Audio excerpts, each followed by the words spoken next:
Good morning, ladies and gentlemen. Good morning, good morning, good morning. I can't stress that enough. I meant to start like an hour ago, but I woke up late. Apparently, I need sleep. I needed to sleep. So, oh, that's right, Christina. Oh, that's right. We were supposed to share this off like this past Wednesday, even though I know I streamed Monday. But yeah, it's all gone. The Fro's gone. 2020. The 2020 Fro is gone. Now we grow the 2021 Fro. Now we let that come back. It is, guys. It is cold. Okay, it is like freezing. I can't do it anymore. Can't. My hair's like right here. I got my hat right here. Like I just don't want to do it anymore. I don't want to do it anymore.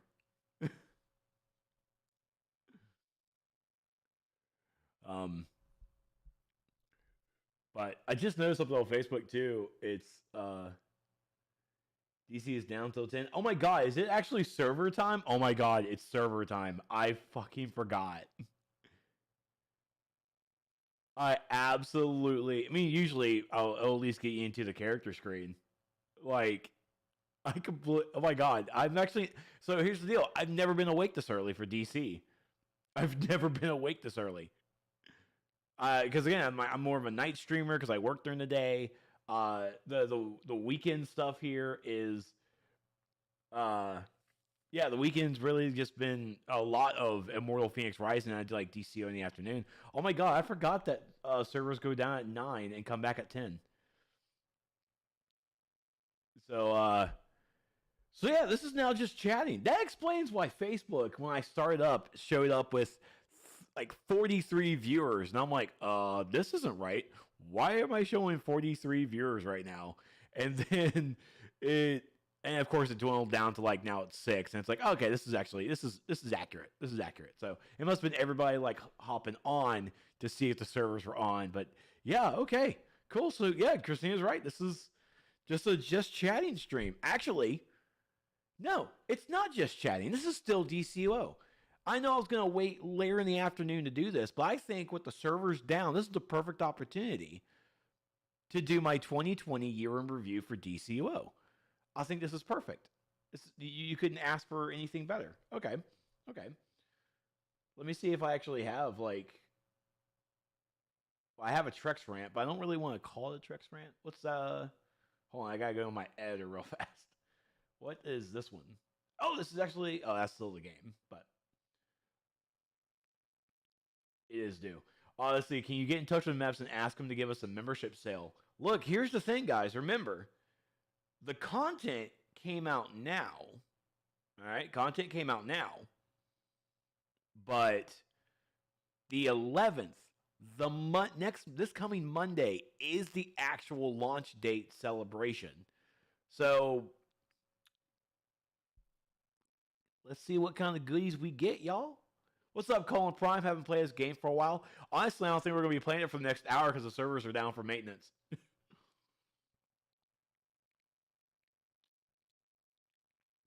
And for those not really caring, uh, Carlin and I this year are we gotta get a little bit healthier, and because now I work in health, we work in healthcare. We actually get to go see the doctor, and he's like, great. So, uh, oh wow, that follow button is fucking terrible. That's not a good follow anything. That's terrible. That's not my right one. That's weird.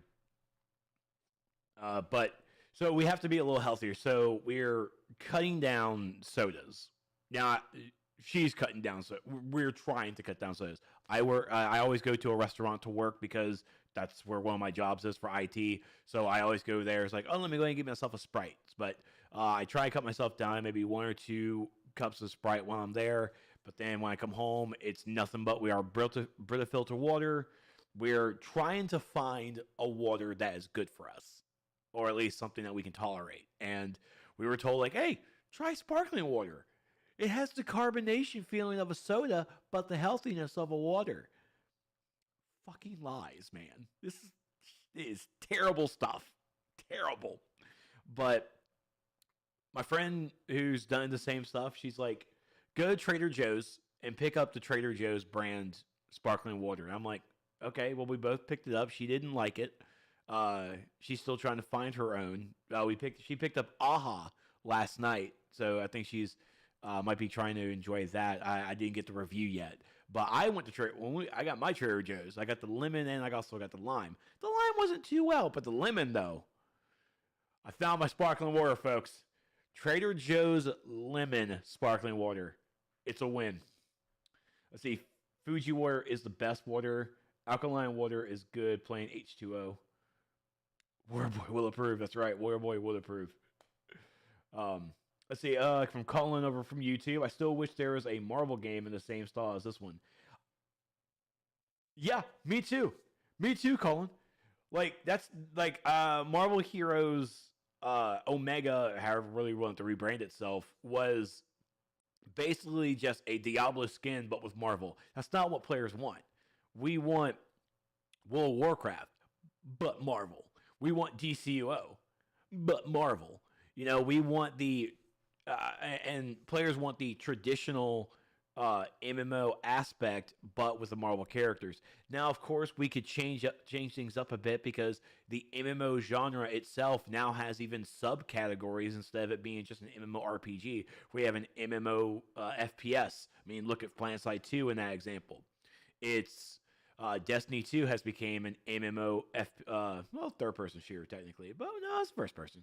But there's been different multi-genres and even different builds of how the systems create themselves.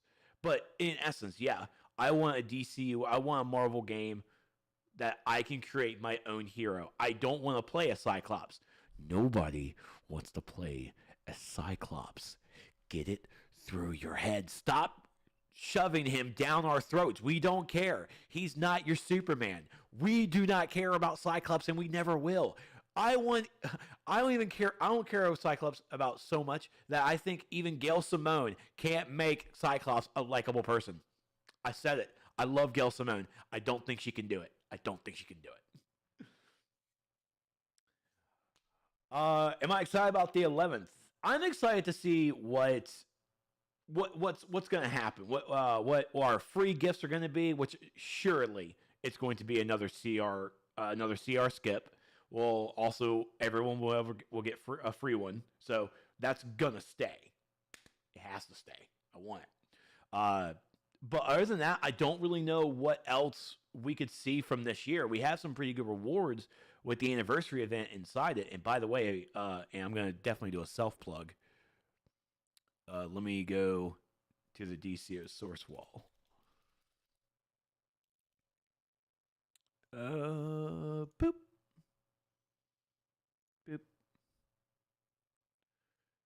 So just going to come over here to the DCO source wall that myself and DST work on.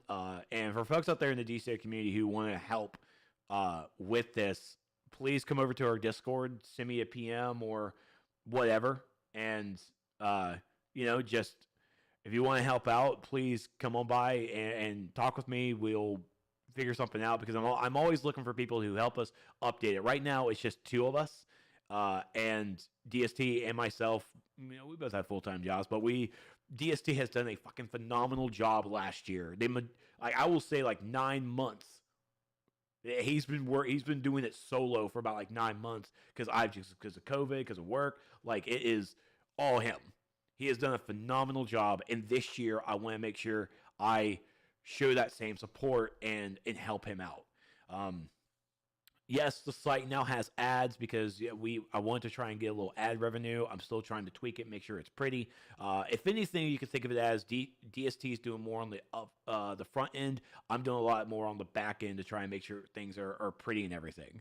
But we did work on the anti-monitor. Yeah, that's super weird. Google ads are weird, guys. It's super weird. Cypher, yeah, Cypher is on the server wall. Well, oh my god, I can't forget about Cypher. He fucking made that's my coder. He's more of the back end. Cypher is the back end. He's my coder. We're working on something new, and yeah, he is just doing, yeah. He created what was it?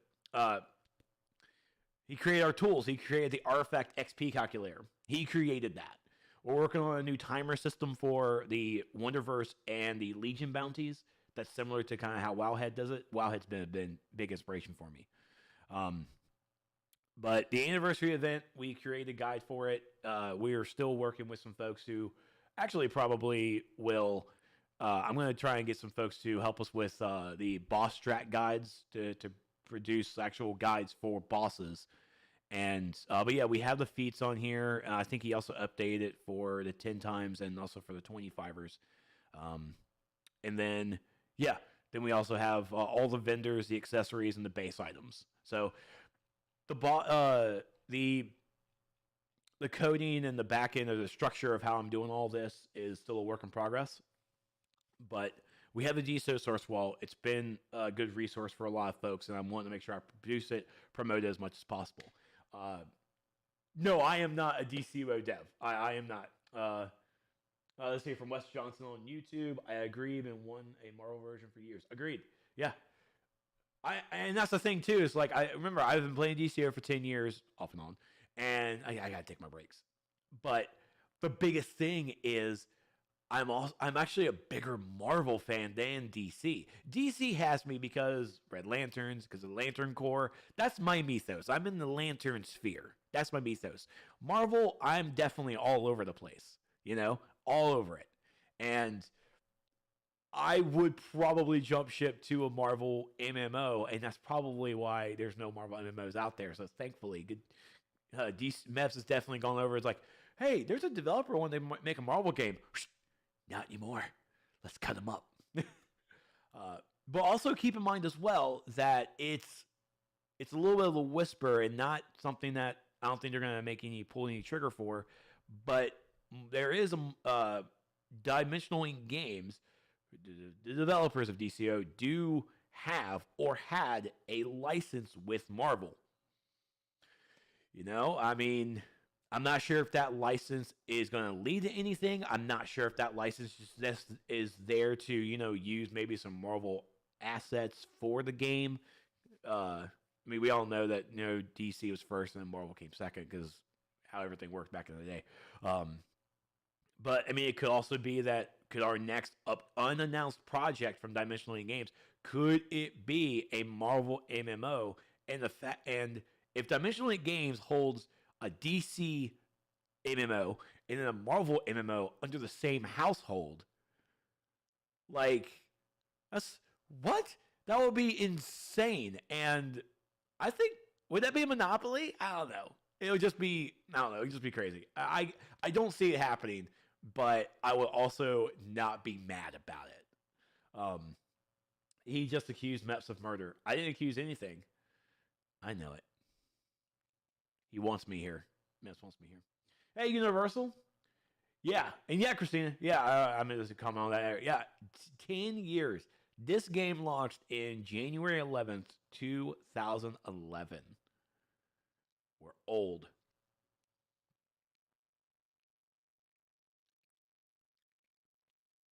We're old. What's the story with the Wonder Woman and DCO? Okay, yeah. So this is the banner for episode. This is 38 was Wonderverse. So it kind of ties into some other episodes. Basically, what happened was we got invaded by the Dark Multiverse. We actually had the Dark Metal Batman come into our Earth and wreck shit. And they took Superman and Batman to the Cosmic Tuning Fork, and we were able to defeat them, but we definitely opened up everything. Barbatos actually came in, and we had to go fight him at the Source Wall, and fighting him actually destroyed or damaged the Source Wall. I'm going to go with damaged. I don't think we really destroyed it. We damaged the Source Wall. So, leads into here with the Wonderverse, and because the Source Wall is cracking, it's really been melding in different versions or the different Earths of Wonder Woman. So we had Wonderverse, which gave us into the open world of Patchwork Themyscira, where it was different realms, different Earths of the different Wonder Women. We have Bombshell. This is, if I remember correctly, the Russian Wonder Woman. You know, that whole man, what was it, Red Steel or something? I can't remember. That movie was terrible. Then, of course, Nubia, then our Wonder Woman, and then Flashpoint Wonder Woman. And so, yeah, so we had 5 different Wonder Woman in one episode. So, and Susan Eisenberg, I think, like, did 2 voices, maybe 3. I know, of course, Susan did this one. I think she might have done the Kami, and I hate saying Kami, but she is. The Soviet, whatever. Flashpoint Wonder Woman is she's definitely a good fave. I definitely still like her outfit. We can actually get her outfit in the game through a time capsule, but now we can probably buy them on the broker. Sorry. So, yeah, so I think we can kick off. Let me see if this one actually still works. Transition. So I'm going to use this screen a bit. Definitely the chat box could be a little bigger. I'm going to help everybody out. It's been a while since I've really done stuff like this. Font settings. Let's make you a 30. I think that might be better. Might be a little bigger. I mean, I also didn't really have anything queued up either, and so by the time we even get this ball rolling, it's probably going to be like, oh, servers are back up. But we'll be okay. Favorite Marvel character?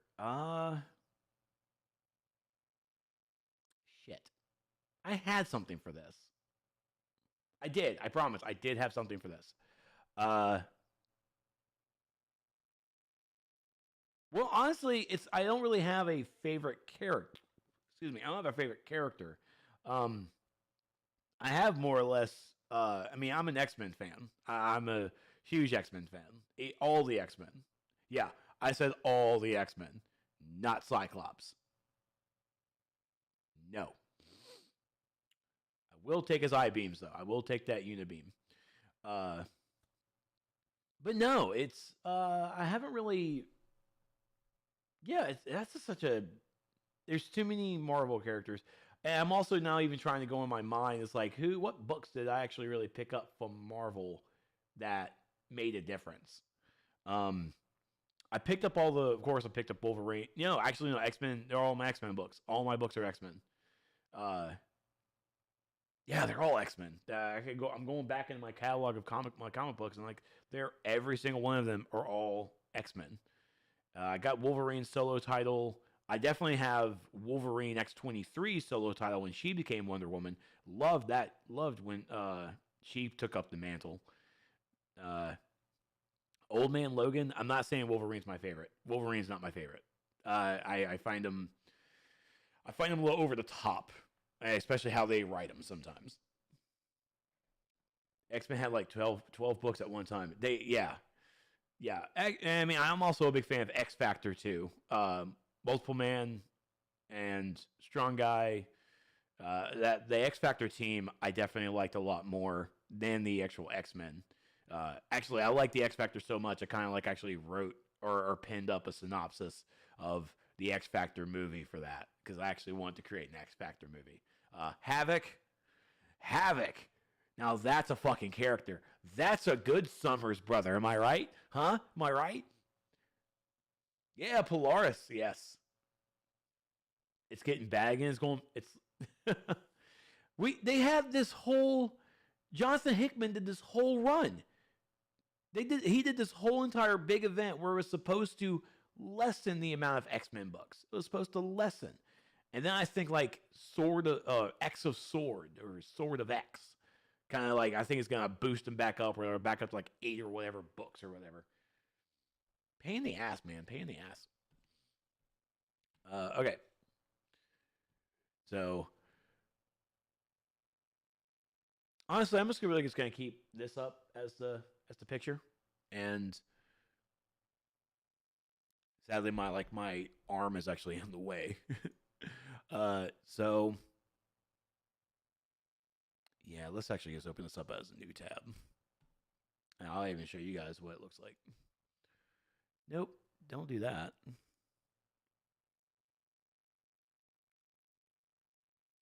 So yeah, definitely making sure we talk about the anniversary gifts.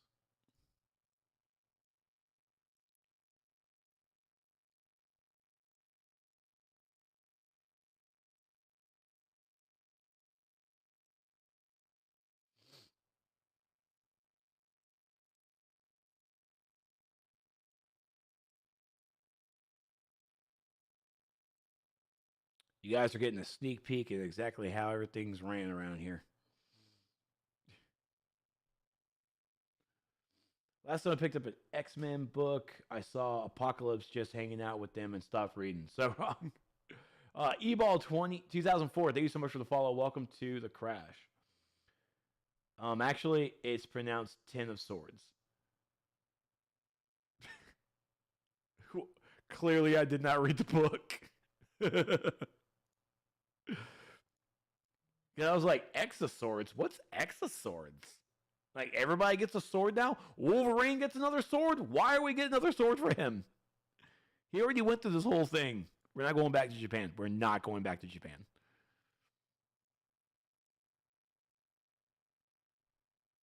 I'm curious what exactly we are getting for the event. We already got it. Everything's in right now. That's the event. We got a new raid. I mean, it definitely is a new raid. It's a new raid, just jumbled up together. It's a very nostalgic raid. Very nostalgic raid. CR Skip is coming. We're not sure which CR Skip is coming, but it is coming. But we will know more about the gifts and such on. Oop, did not want to do that. We'll know more about the gifts themselves come on the 11th. They're being very tight-lipped about it, and if one of the developers, don't really say who, wants to jump in and spoil anything, Batuba. No, Maps will kill him because Maps does murder. Maps is a murderer.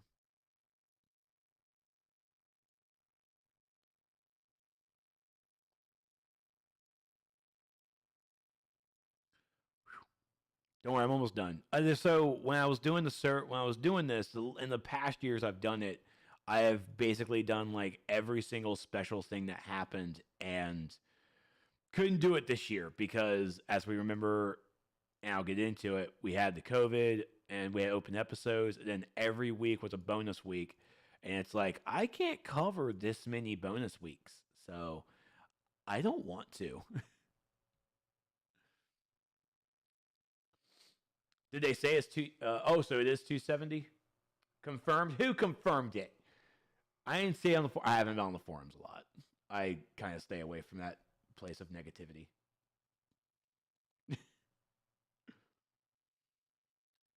I did see Chiron's Chiron. I keep calling him Chiron, even though I know it's basically the name of a Greek god. Chiron. I know Chiron talked about the bounties changing in the next episode where they're going back to the old structure. So that's at least good. I've enjoyed Wonderverse and Legion. Keeps me in the game, and that's exactly what I want. I wanted them to keep me in the game. I definitely took a break for 3 months.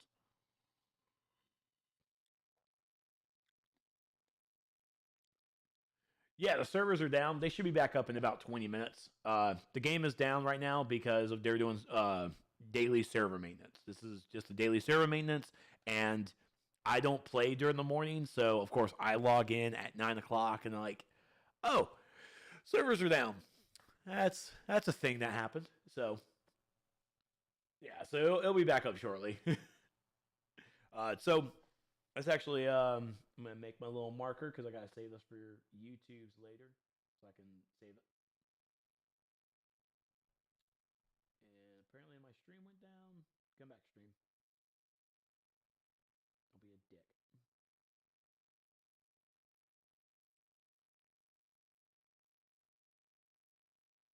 The Arrow season 2, here I come. No, stay. Listen to me too. But at the same time, Arrow season 2 is the best season of Arrow. All right. 7 seasons. Pretty sure it was 7 seasons. Season 2 is by far the best. Everything else after, okay slash mediocre. But I mean, it was still a good story. But season 2 was pinnacle, and they never reached it ever again. Uh, it was heartbreaking. Actually, hold on. No. Did I? No. I don't think I saw it. I don't know. Oh my god, I didn't finish it. No. Oh, okay. So, yeah, I didn't finish. Actually, I didn't finish anything from last year. I mean, one because of COVID. Uh, okay, all right, seasons. Okay, yeah. The only thing I watched for when Arrow was ending was the the crossover. That was the only thing I saw. I saw the crossover and I watched all of Black Lightning. Didn't finish Legends. Didn't finish Flash. Didn't finish Arrow.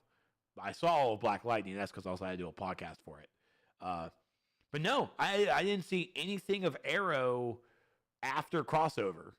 I think I do remember watching everything before. Yeah, I was watching Arrow, and then when it got to the crossover stuff, I kind of stopped when I was watching it on Netflix. So I do need to go back and actually finish Arrow.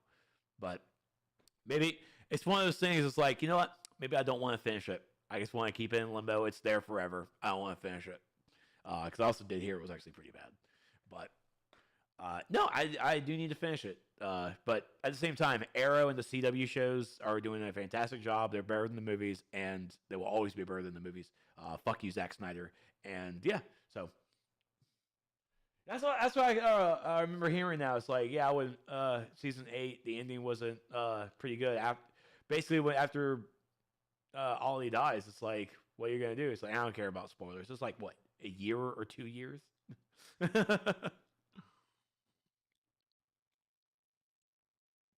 mean, definitely respect to Stephen Amell, Captain Amell. I definitely have like all the fuck cancer merch that he does every year for Represent. So it's like I have all that shit. Like I love that dude.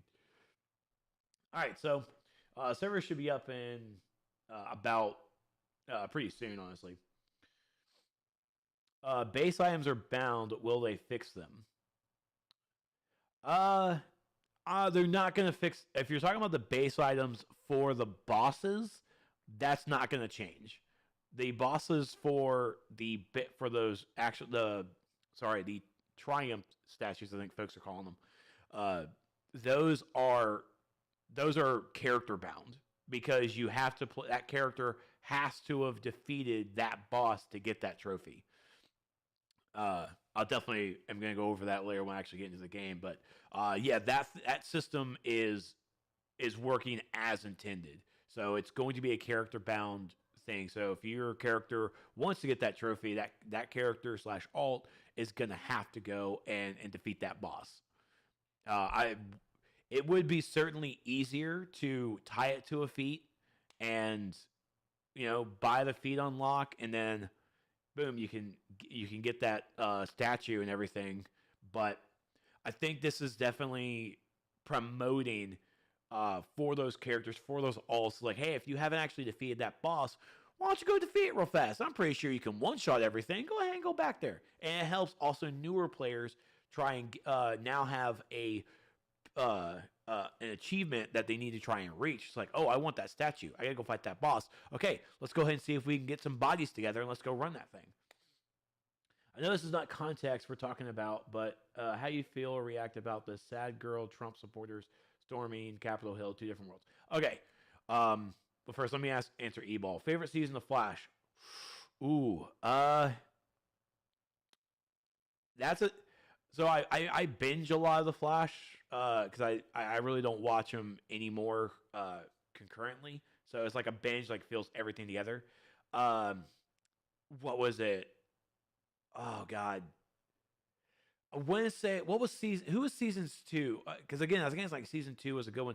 Flash has been just a great thing for me, but sometimes what pulls me back from it is the CW makes it too CW because the Flash is about hope, and and honestly, it's getting tired, kind of a trope where it's like he has that hope at the beginning, then of course loses it, and then he gets it back. It's like, we can only go through that hills and that peaks and valleys so many times before it just gets obnoxious. Uh, but again, that's like the CW formula within a superhero show. So what are you gonna do? But I've really enjoyed almost every season of Flash. When I'm trying to think of like all the villains and everything. The Oh my God, his name escapes me. Dude in the chair. He's the Tinkerer. Tinkerer. I got it. The Tinkerer season is probably one of my tops. I really enjoyed how that all came about for that, and even the creation of a Tinkerer. That was it was interesting. It was certainly interesting. Then we of course had Salvatore, and I think the last part I came across was Godspeed, which I feel like it was probably a little too soon for Godspeed, but I don't. That's the season I stopped. Like I know I saw the suit for Godspeed because I just read the book, and I'm like, yeah, the Tinkerer, the guy in the flying chair, yeah. Uh, I came across Godspeed's for like I think it was like the first outfit for was like in episode 2 of the new season, or episode 1, and it's like, oh, they were doing like Godspeed, and then I like trailed completely off because I don't have cable. That's the downside of like cutting the cord. You don't have cable, so what are you gonna do? This is probably definitely gonna lose viewership, but okay. So here's the thing. I'm gonna make it really quick and as clean as dirty as I can. No, I'm not a Trump supporter. I'm barely a Democrat at this point. But I see the views on both sides. I have voted for both sides, and no, Trump can go suck it. He's a terrible person, terrible president, absolutely fucking dog shit. It's been 4 years of fucking stress. Am I happy Biden won? Yes. Am I sad Biden won? Yes. I'm not a sad Biden fan. I'm definitely a Bernie fan. Bernie at least sees the future. Hopefully Biden can see the future, and folks just need to fucking see the goddamn future. I work in healthcare. Medicare, the healthcare system sucks ass, needs to be better, has to be better, and we're a third world country when it comes to actual healthcare. That's my story. I'm sticking to it. Insurances suck. They're just absolutely dog shit. And this whole thing that happened this past week is horrible. Yeah, it was a fucking riot. It was goddamn domestic terrorism, and if anyone doesn't fucking see that, then they're fucking dumb. It's every person fucking should be arrested. Every person should have been fucking tear gassed. But at the same time, I also blame Capitol Police. I also blame fucking Metro at the same time, I guess, as well. But no, it was basically a complete whitewashing of the whole situation as well. Because fucking A, Black Lives Matter had a protest in Washington, D.C., fucking riot police in full fucking riot gear, and 5 people fucking deep all the goddamn time.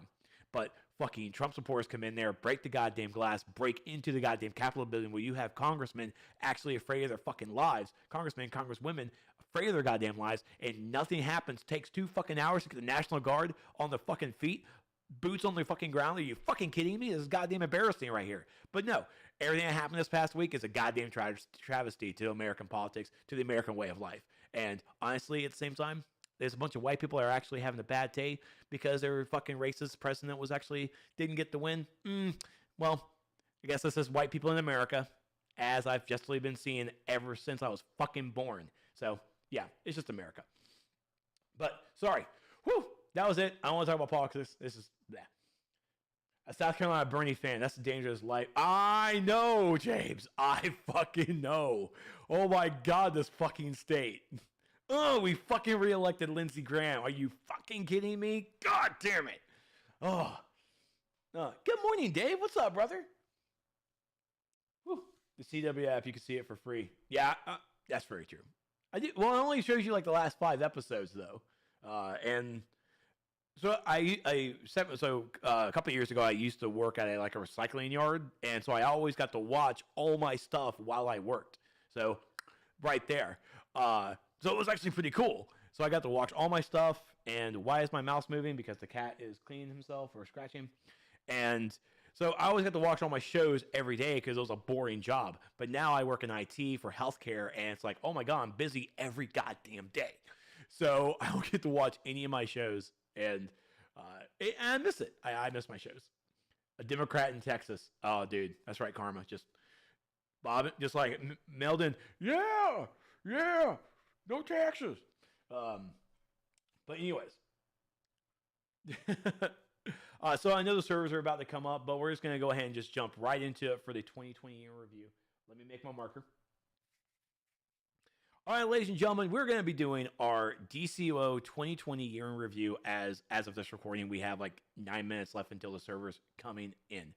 Iris, I hate her. I respect the actor. I respect what she was trying to do, E-Ball, but this Iris is just not for me. Joe should never die. Joe should never die. Sorry. So on Twitch chat, we were talking about Flash, and I had to answer that. Like, I'm not a big fan of Iris. I'm just not a fan. If it helps too, I'm not really a big fan of oh my God, it was Ollie and Felicity. I like Felicity. I'm not a big fan, but I like her. She's at least likable, but I'm also really into that nerdy shit. So, but later on when it was weird. I'm not a big fan of Felicity either. I don't know, but anyways, here we go. 2020 year in review. So 2020 definitely hit everybody as well as it should in the real world. And so a lot of people, of course, us gamers, really came to our video games in a strong suit, as we all saw, and none of us outside of it. But I mean, look at the game Among Us. Among Us has been actually on Steam and on Twitch for a long time before it actually came, thanks to COVID, and it blossomed, it boomed, and it exploded in awesomeness. DCUO kind of came into that same format where the developer stepped up and helped out. Now, it was, and again, no one really likes 2020. It was a terrible year, and we're definitely going to go into where DCUO helped out with all the COVID stuff. But first, we're going to start off with January, and we're going to try and go through this as fast and clean as possible. So, of course, January, 9-year anniversary. Because as this recording, we're about to celebrate our 10-year anniversary in a couple of days on the 11th. 2021, y'all. Please be good to us. So with 2020, we have the anniversary event where the Attack of the Anti-Monitor has returned. It comes out with new styles inspired by the Anti-Monitor. Where we got these nice new accessories. We have one of the best pet trinkets out there now, thanks to the antimatter turret, which even I still use to this day. Doesn't really fit my stuff, but it's good. It came with like the fucking best base items. Because any of us who are fire players, that's right, I'm still counting myself. Look at we got so much of the awesome shit here. All right, it was amazing. So we got these new, we definitely got these new stuff, and the base items are again like fantastic. This year, if you guys are playing, definitely get your new Flash stuff. Definitely get your new Speed Force Conduit. It'll be cool, but get these base items, store them, just farm them. They are fantastic. And then, yeah, the anti-monitor hoses for the back and also for the shoulders. I still use those as well. And so the event last year was still the same stuff. You know, guys fight the anti-monitor and Selenium's collapse. We still had open world stuff. Of course, here in 2021, we have new bounties out in the open world. We have 2 new quests for Flashpoint stuff, and then we also have a new raid, both an event and also the elite version. So it's been pretty good to us so far in 2021 with the event. So let's actually talk about the gifts. Let's see here. I use those tubes, but there's no animation of it in game. Yeah. Oh yeah, those tubes animate. Oh, for sure they animate. I'm pretty sure they animate because that's why I got them. When you animate, it might have to deal with the color. Because I know wait on, wasn't there like an enhanced version? A regular and enhanced? I'm pretty sure like there's an enhanced version. Now, okay, now I have to go on, now I'm going to have to go on to my atomic character and take a look, because now I'm actually curious. I'm pretty sure there is an enhanced. I have to go, now I'm definitely going to make sure. They animate in style, but afterwards it won't do it, but I got to check. Yeah, I'll double check as well. That's interesting.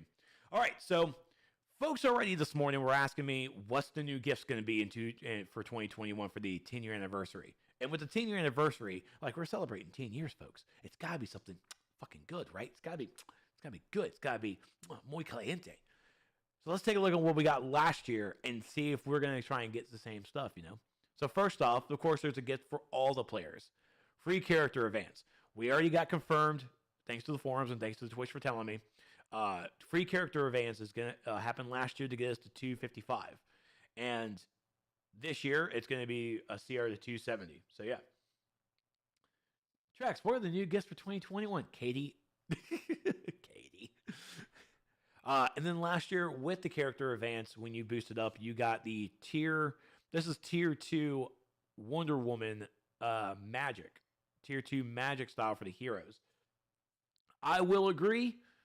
This year should be about the villains. Every outfit so far have definitely been for heroes. My cat's meowing. Are you not entertained? Who do? All right, play with the new rug. We got a new rug and yeah, it's right there. New rug. Let him chew it up. It was $90, so it wasn't really expensive. So we got the hairstyle from last year and, you know, retinted, recolored, you know, it's great.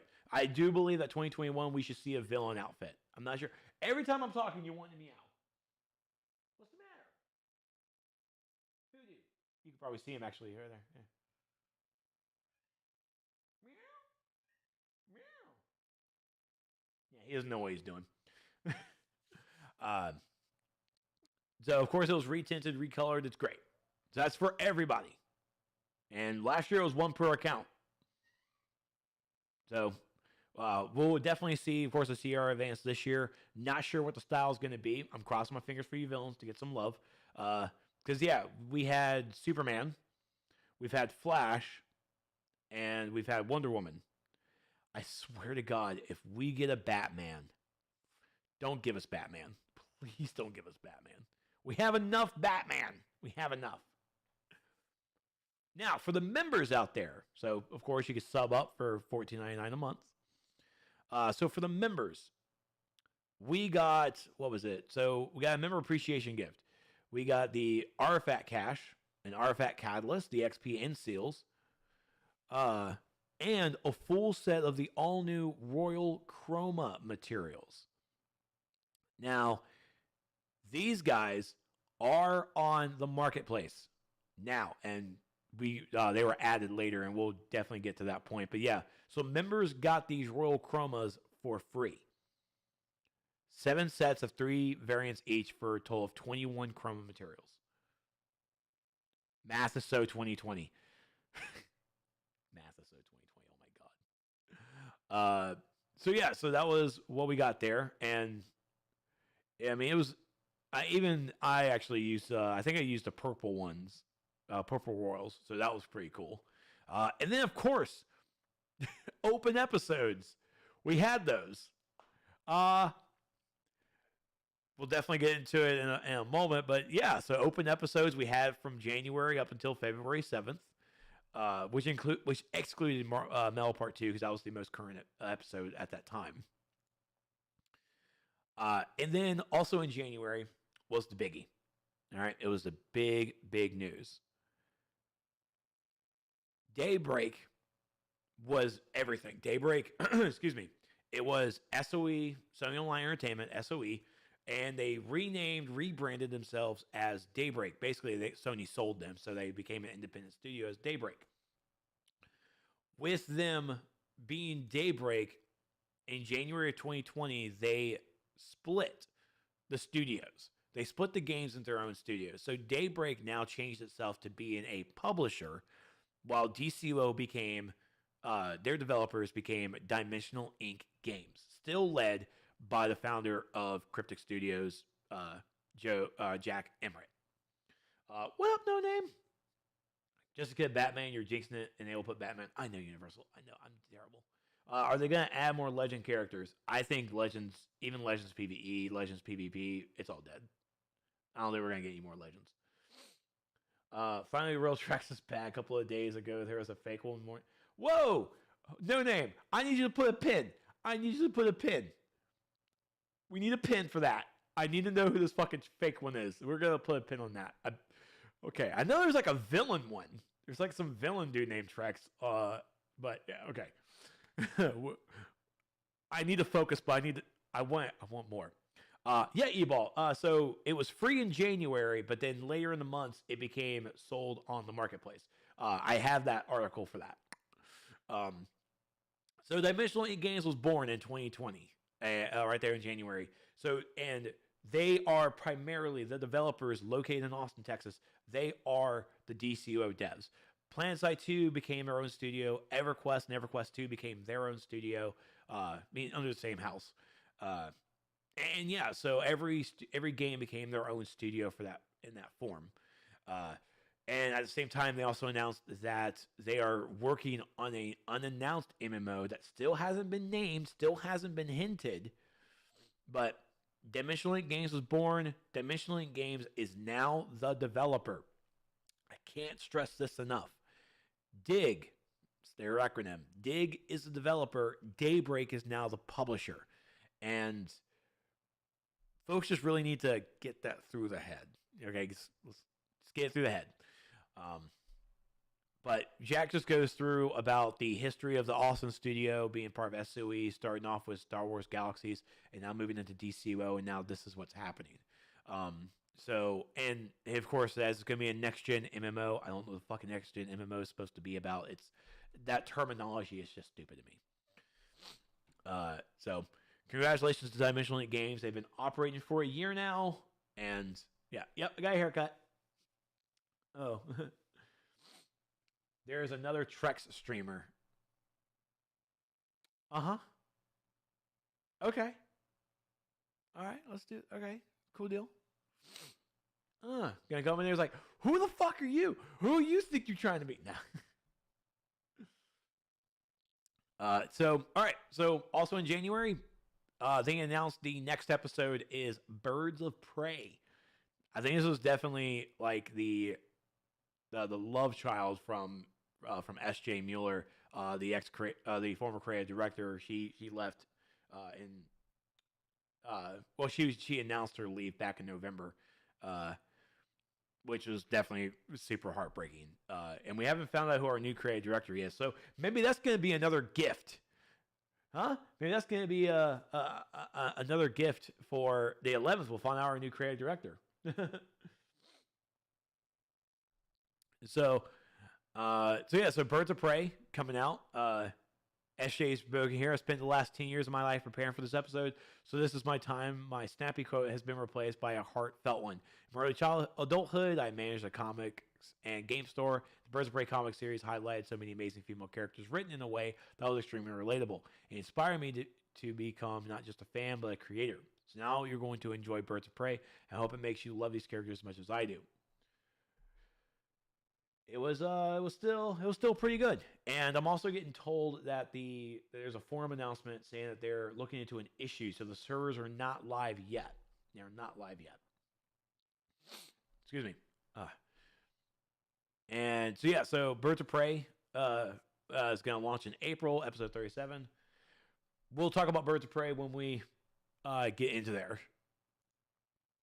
February. Love Conquers All. Valentine's seasonal. Once again, another year of no cherubs. So no cherub treks, none of that, and I'm a little offended. So maybe 2021 can give me some cherubs back, huh? They're not coming back. They're dead to us. They're all dead. So, of course, the Love is a Battlefield. Sorry. Valentine's Day event came back, brought some new styles, and actually brought us a new accessory with this floating heart that just pulsates. We, of course, got some Harley-inspired styles as well, and some Kissing Booth stuff, some Love Unicorn. That Tunnel of Love thing is always trippy. So, new base items, new styles, what else can you ask for? We're going over the 2020 in review. 2020 year in review habits. So we're going through all these forum posts. So February also brought us the Oracle time capsule. So first time capsule of the year. I was not really a big fan of the Oracle set. It definitely makes it. I think the head style I'm more probably I like more, but the wings themselves very cybernetic. So I think if there's any robots out there, I think they fucking won this. I think they won this style roulette. It's very slimline, very very technological. The wings for me just couldn't do it, but I've been seeing some folks out there who were rocking it, and more power to you. I like the boots too. The boots are very Gundam-like, you know. So for all you robot creators out there who want to be cyborg, but want to be a Gundam too, this is the outfit for you. What up, artist? How you doing, man? Oh my god, the collection styles though. The collections gave us Hawk's cape, and then Dove's glasses. And Dove's glasses or Dove's face style was, how many Spider-Man inspired characters have you guys seen in the fucking game? So many of them. I think I'm seeing some chat in YouTube, but apparently the multi-stream's not showing me. Is that my boy? Oh shit, what's going on, Tiny? I see you, buddy. What's going on? So let's see. So yeah, so many Spider-Man inspired styles for that for Dove's face mask. I technically wanted the cape, but didn't get it, and probably never gonna get it because it's a time capsule. It's a time capsule collection. There's no fucking chance. So, and it also brought us new emblems, including the enhanced versions as well. Baller. I am personal fan of the Ivy emblem. I do like that, but good stuff. Emblems made a little bit of a comeback, and of course there's more throughout the more time capsules we'll talk about. And yeah, people can definitely look at emblems as like the cheap, dirty way to get some feat points. Sure, go for it. People like emblems. People are gonna like them, and people are gonna hate them. You're really not gonna win everybody over when they especially release stuff. Time capsules themselves need a rework. They're just too much in my opinion still, but they generate revenue, they make money, people are gonna buy it, and it's a system that works. Servers are not up yet. I'm waiting to one of my buddies to tell me when they are. Yeah, apparently they're looking into an issue. DC stuff has always rubbed me wrong, and is why I've been banned the most on the forums, because I've sugarcoated my opinions. So here's the thing: is like I would like time capsules more if we had a stable economy for it. The economy is fucking terrible, where you can ask for over $1 billion cash, and you don't have how do you get $1 billion cash? Oh, you need to get some time capsule stuff, and it's like, what the fuck? So the economy is terrible. The only time I like opening time capsules is if I log on to Xbox or if I log on to the Switch, and everything is affordable. Everything is goddamn affordable. It feels so great when I'm over there. Come over here to PC, can't find it. Too expensive. It's terrible. Asking for $6 billion for the OG Cosmic? Yeah, $60 billion. We need a money wipe. Fuck it. I'm tired of it now. Just wipe the money. 2021. Everybody's money is gone. Build it back up. It is an imaginary currency, and if people get mad about it, then they can go fuck themselves. Want to sell black smoke? 100 billion. Exactly. When they used to reset the currency because of those issues. Yeah. And we had, I think we had the money wipe last year. Wait, was it last year or in 2019? My God, was it 2019 when we had the money wipe? I think it was. Oh my God. Because I didn't see it when I was perusing thing.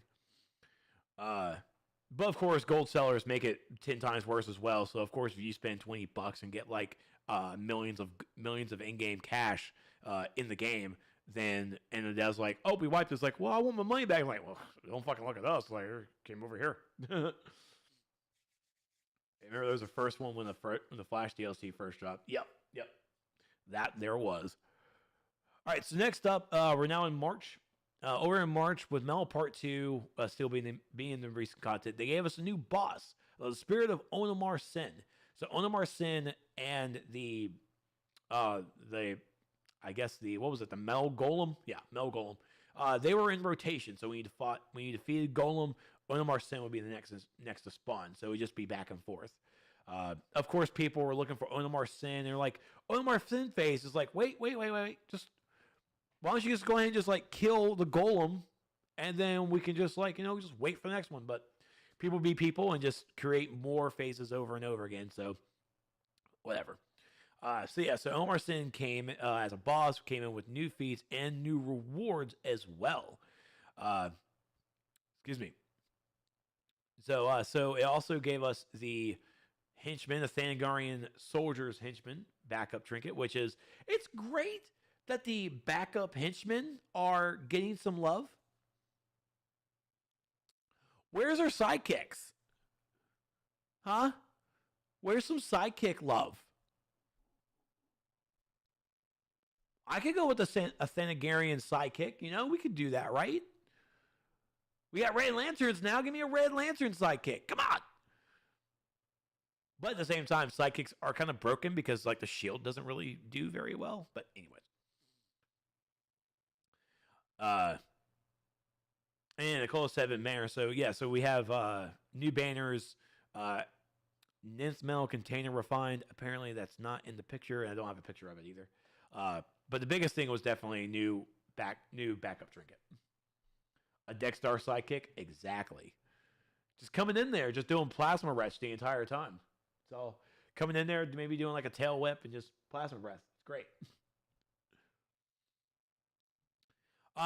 And this was news in March as well. The DCUO Nintendo Switch got a smaller download. Wanted to make sure I highlighted this because that was a very important thing. So when the Switch on or DCUO on the Switch was definitely a big download. You really required to have an external SD card to go into the Switch in order to have the game even there. So here, the download required for DCUO on the Switch will get substantially smaller, decreasing it by 16 gigs. Additionally, the games, movies, and motion comics will be removed from the initial download and made available separately in a free Cinematics pack, which was 2 gigabytes. One of the big things, or the caveats, and probably not even the right term. People loved the motion comics from when the game launched. Yeah, it was one of those base game had the motion comics when we defeated something, and it was great stuff and some of the cinematics. We don't have those anymore because those were assets taking up a lot of space. I mean, hell, you can even see here it was 2 gigs just for what was in the base game. Those assets took a lot of time. A lot of time to make, a lot of time to put together, and also it was just a large amount of asset space that could go to more for the game than that. It did take away a little bit of the storytelling, and I do miss that a bit, but I think the developers have also found a good leeway with using more of their models, tweaking them a bit, and creating more action sequences within the cinematics besides just 2 people talking back and forth. I'm a person who also misses the motion comics as well, and that was probably, maybe it was probably like some back end stuff. It's like we don't no longer work with the people who made it. I think it was like Blur Studios, I know, made the giant big cinematic opening for the game, and of course that just, please understand too, it's like not making a dig on DCUO or anything, but please, when you look at cinematic footage and think that's going to be the game, understand cinematic footage and the game are 2 separate fucking things. So please stop getting goddamn hyped over a cinematic trailer at E3 or the Game Awards when we need goddamn game content. We need game trailer. We need in-game footage. Show me in-game. Show me the HUD. Show me the HUD. You show me that HUD. Show it. Sorry, that was just a big annoyance. Just it was man. So congratulations to the Switch for you guys. And of course in March brought us Mr. Mischief St. Patty's Day event. New feats gave us a new accessory for the clouds and the shamrocks over the heads, and of course more rainbows. Fuck you, Bixby. So yeah, and then of course that also gave us the small one in Nintendo Switch Small as well. It's why I don't buy games day one or pre-order. Let's see here. Sorry, question asked, with the bounties and the timers with each new DLC being released, it'll be a lot harder for people to complete the content if they are at their current or that DLC. Well, and just like hate, all hate just said, Tech, they're going back to the next episode. Will be going back to the classic, the classic. There's a term I was trying to use, but the classic form of bounties, the classic version. Version was the word I'm looking for. So they're going to go back to that classic version. The Wonderverse bounties and Legion bounties, in my opinion, were fantastic. The biggest issue I have with DCUO is the only way I can keep playing the game is if I spend money, and because I have to spend replay badges.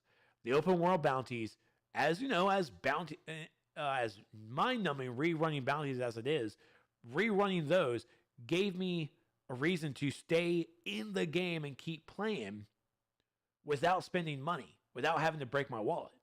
And I absolutely love that feature. I loved that I can go in and play for as long as I want, more than 4 hours I normally do, and I can still get rewarded for it. The rewards definitely need to be a little better, but I mean, for what we had, it was good. And I think Wonderverse and Legion were great testing grounds for that new system that can definitely be polished as we go into the future with that system. But we're going back to the old stool on the other side. So it was a great execution. There was no, I mean, well, I don't understand where people say that this execution was bad versus the classic way. People were farming the old way just the same. No one wants to be forced to spam bounties all day. You're still technically being forced to do it because there's a feat attached to it. People farm those 50, 75 feet counters all the time. This one actually is at least rewarding, where we're not having to wait for like a random drop. By the way, the shard drops are fucking terrible. So they could have just increased the shard drops. They didn't have to put on the vendor. But I'm happy they're on the vendor. I am happy. But I mean, waiting for the one bounty to spawn every time and farm that just for some random drop, also for the feat, and I think people were also pissed about that too. It's like they can spend the first week farming that bounty, getting the feat, hopefully getting the rare drop, maybe even more of the rare drops to sell in the broker, and then they're done. They never have to touch it anymore. Versus this bounty where they have to run it over and over again for reward structures with a vendor system, and this is exactly the way you do a secondary currency. This is the way to actually make it. The other way of how we had secondary currencies back then was fucking god-awful. Oh, it was god-awful.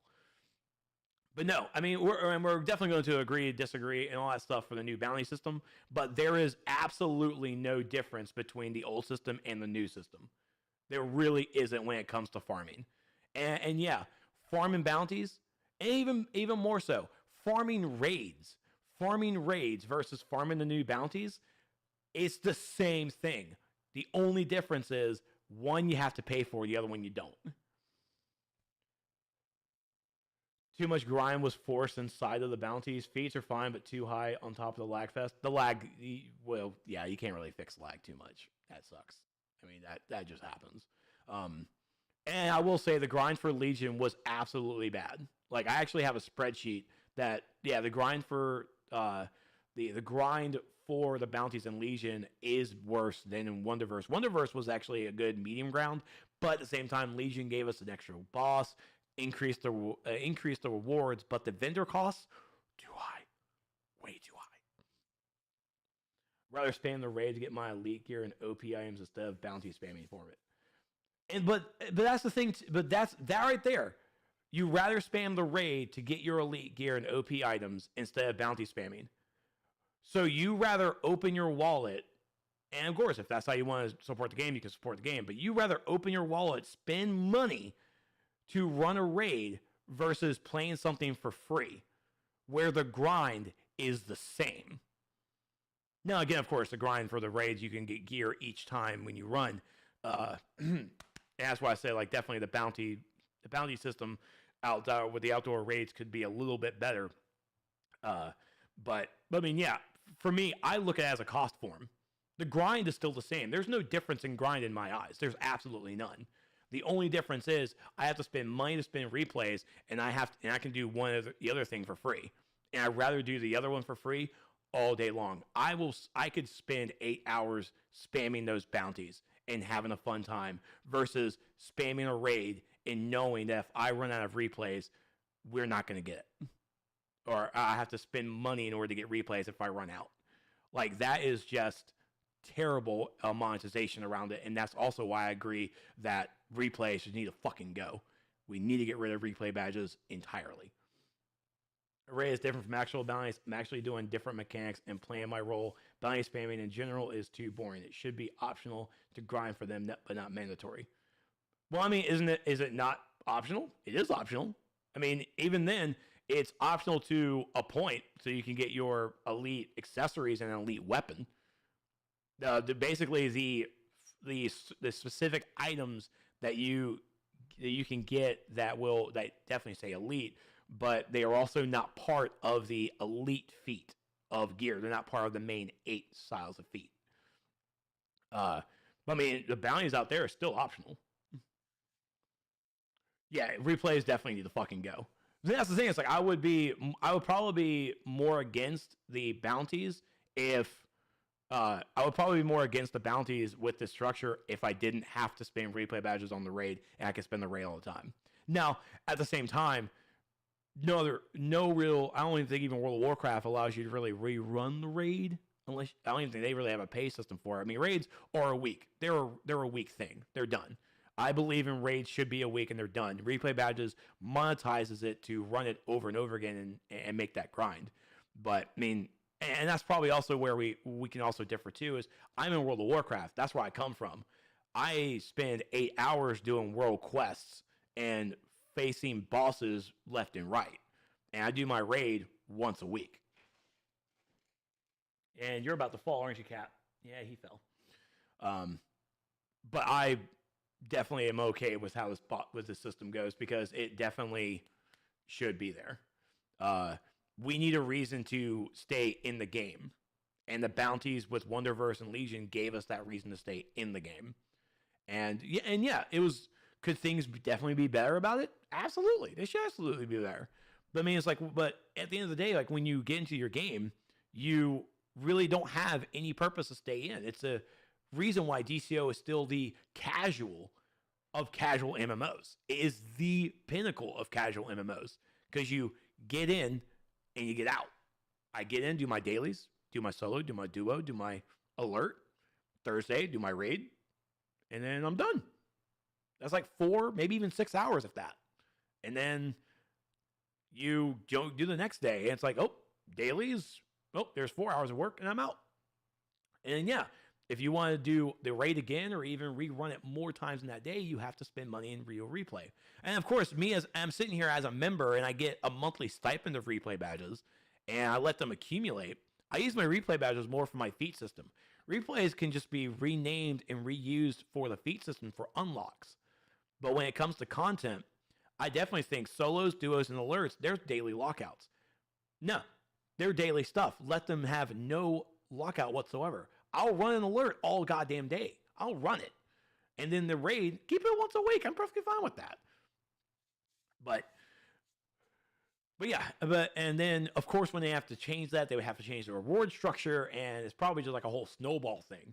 But I mean, it's DCUO has definitely always been the casual, and this bounty system from Wonderverse and Legion makes it not casual.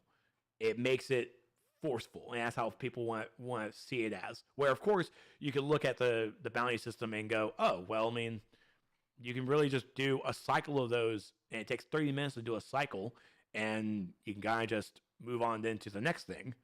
I will say Wonderverse kept the bounties and the dailies together because you could actually do both of those at the same time, and that was actually a good flux. Pick up your dailies, fuck it, get your bounties, and just do your cycle, and you're done in 30 minutes. You're done with everything.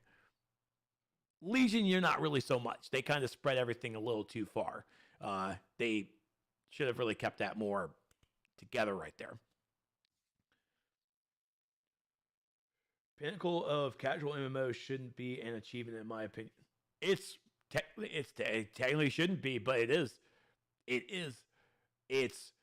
I even hate the. I mean, I don't like casual MMO, but I mean, even my life structure right now is. You guys have fun with the guitars? I'm telling mom. Don't cut one of the strings. Mom will kill you. But the even my life structure, like I only really have like now 4 hours to play at the night before I have to go to sleep and go into work, and so I don't even get that much time, even more now with my new job or my new position, to play at work like I usually do. I really miss that. But like I spend 4 hours, so it's like I can't really do a lot of stuff in that 4 hours, even on the weekends, because I have a girlfriend. Apparently, I have to have a life. And so I don't really get the game as much as I do. So DCO being that casual MMO, I do appreciate it. But then those times where it's like, and it's also a mindset too. It's like, if I can just get in, get out, I'll just fucking call it a day. But if there's a reason for me to stay in the game, then I'll do it. World of Warcraft gives me that reason. I can rerun things all the goddamn time. I rerun it over and over and over again. I rerun the dungeons. I go around and just do all the world quests in each area because I have that time. DCO doesn't have that kind of landscape. It doesn't have that kind of landscape, but it shrinks it down and compartmentalizes it. I fucked up that word. But it makes it very casual where folks can just get in and get out. I mean, that's how the episodes are. If we took like an entire year of all the episodes, we could basically tie it into one big expansion, and that's your episode. But DCO devs don't have that kind of team. They don't have that kind of time. They don't have that kind of structure. So this is where we are. Each episode is basically its own casual thing. I do agree. Get rid of breakthrough chances. Breakthroughs are fucking terrible and a money grab. That's a money grab. Fucking hell. I have not heard anything about the servers yet. Servers look like they're still down according to the forums. I just refreshed it. But, well, all right, that was a tangent. My bad. We also had a spring sale. Yay! Spring sale. So I guess wait for March. Wait for March for the next sale. They could definitely surprise us with a sale on the 11th. Wink, wink, nudge, nudge. I'm almost out of water. My fucking throat is terrible. I also had pizza rolls last night in my air fryer. The air fryer is fucking great, and it burned my tongue again. Some things never change. So the spring sale gave us 30% off on replays, respec tokens, artifact XP packs, seal of preservation pack, and stabilizers. Basically, this is actually a sale that was worth it, mainly because, of course, you got sale on replays, you got your sale on XP packs, and the seal of preservations. No, I could do a whole other rant on the artifacts, and I have, and I really should have just recorded it one time and always link it. But Seals of Preservation Pack, we don't need a sale for that. No one needs to buy it. No one needs that. And please, for the maybe 50 odd people out there, well, maybe 10 of you, and then like maybe 40 bots. Bots, make sure to share this on your interwebs too. Don't buy Seal of Preservations. It's a goddamn waste of time. It's a goddamn waste of money. It's a waste of money, waste of time. Buy your Seals of Completion. If you can't, just spend it. Ignore the preservations. They are a lie. What? Someone fed Dex? Someone wants to feed Dex. I'll feed her in a moment. You're on the queue, baby. Actually, I don't think I can feed her because she knocked down your guitars over here.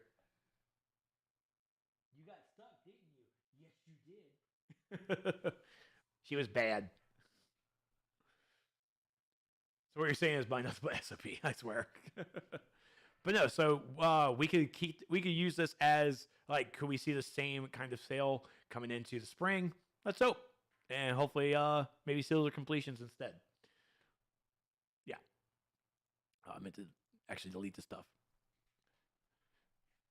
And you have messes on the couch, so no food for you too. What?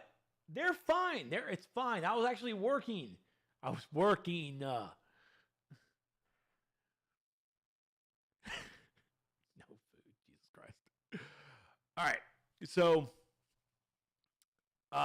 for folks out there, as we all remember, COVID-19 really. Well, first off, it was already in the fucking U.S. in January, and then it was coming into. Yeah, it was coming over here into really. We finally, as the United States of bullshit, finally got our act together, and we finally started seeing shutdowns and control of COVID-19, trying to make sure it doesn't really spread around and everything, and started actually seeing numbers and people affected.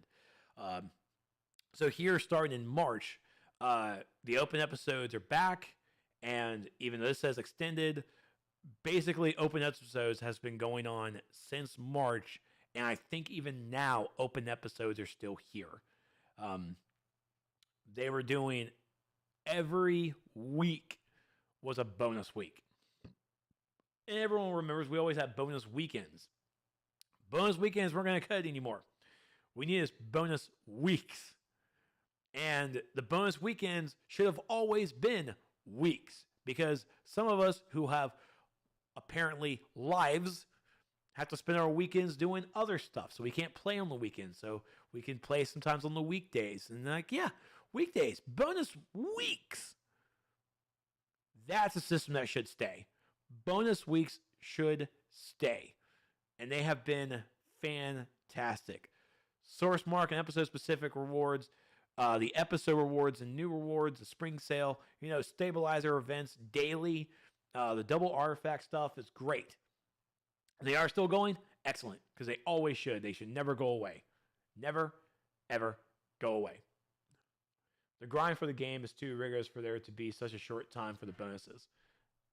The grind for this game is just the same as every other one. I see the same grind in World of Warcraft, and I'm actually going through a terrible time grinding in the Maw right now, because apparently I play a class that can't beat the fucking Maw.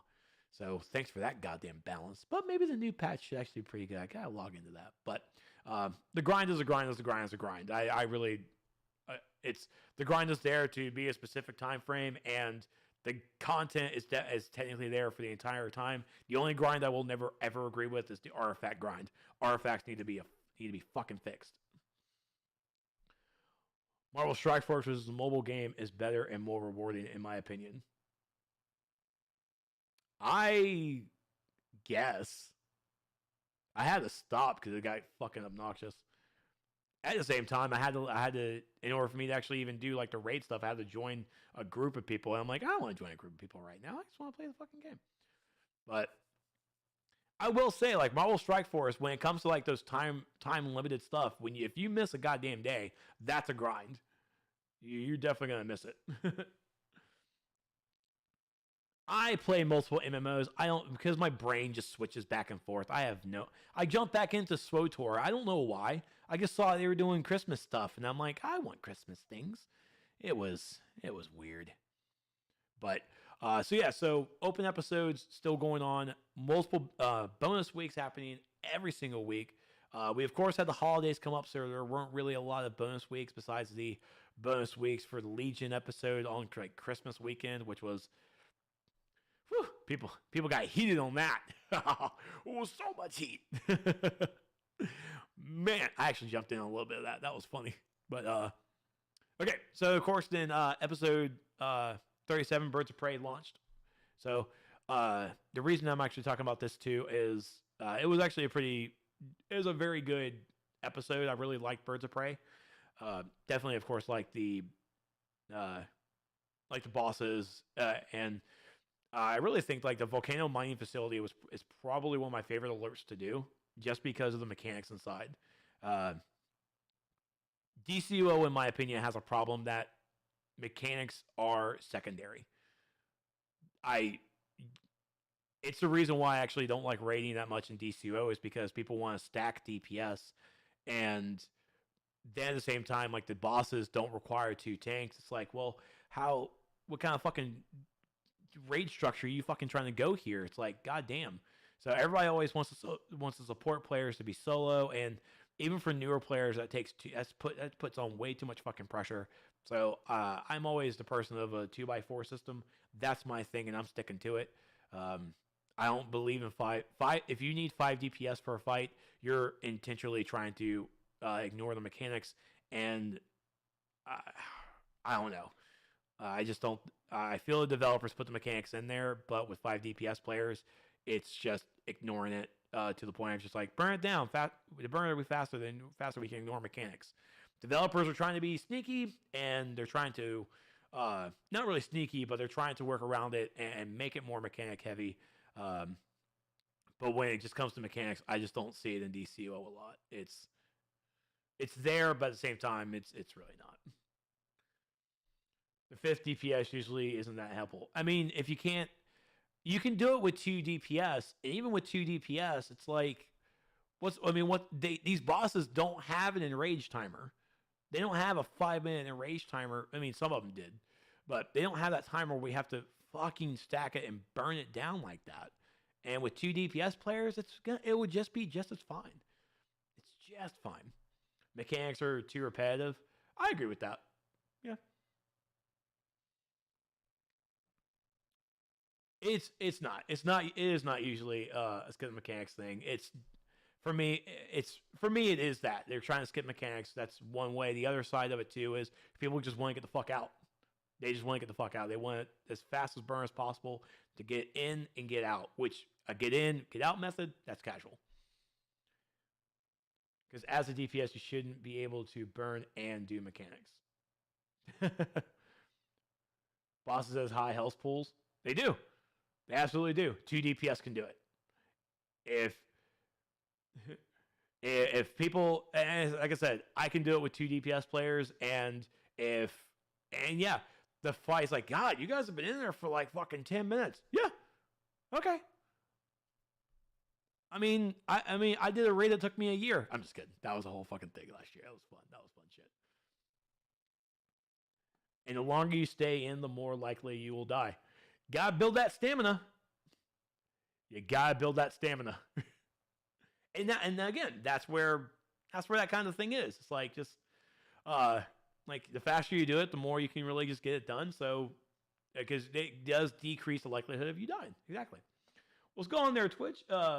Sorry, the blue is like really, really blue. Wyatt, how you doing? But I mean, I did like Birds of Prey. There really wasn't much of issues I had with it. Really trying to think. Did I really have any problems with Birds of Prey? No, I mean, it was, we got some stuff unbottled in this new area. Open world was pretty good. I definitely like the cats. The cats in the tree was actually pretty fucking cool. Home Depot 187, thank you so much for the follow. Welcome to the crash. The game don't work for me. Oh, the game is still down, Springer. The game is still down for maintenance. They found an issue that they're trying to fix. Twitch Wyatt, thank you so much for the follow. Welcome to the crash. Yeah, Jeff, over on YouTube. Yeah, the server is still down. Launch was the worst. Launch was terrible. Well, yeah, the launch day for Birds was actually, I will agree, that was probably the worst experience of a launch day DLC that we've had for a long time.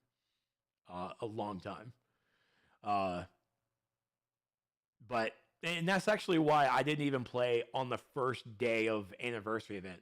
I really just don't play on the first day anymore with a lot of stuff, unless it's World of Warcraft. I go through. I barrel through the lag fest on that. But DCUO, I just don't. It's like that's not really worth it. Real was crime. Hold my beer. Oh, did it last a week? My God, I don't even remember. That was such a long time ago. Oh, it was back in April.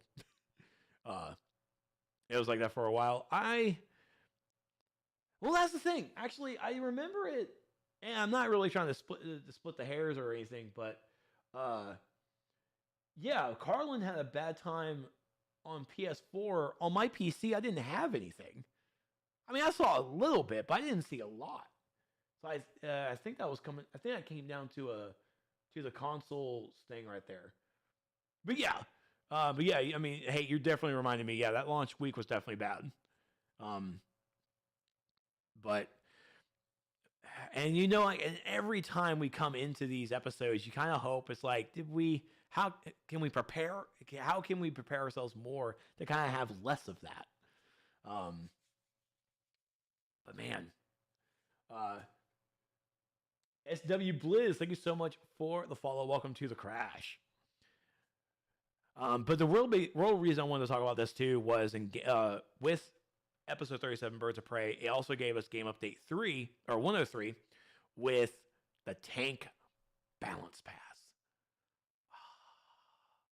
Oh, I gotta do a Batista. Oh, yes.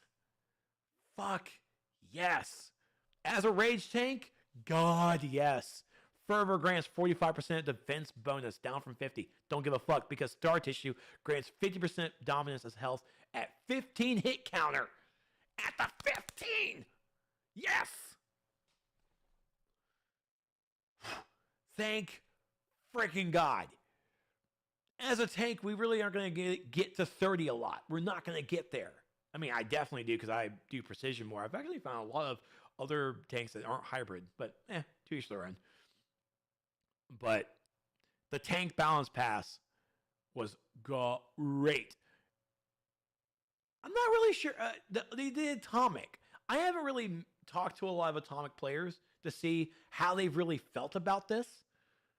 I mean, again, like the Aura now lasts 14. That was a great thing. That has that overlap. It's great. And of course, the control resistance was needed.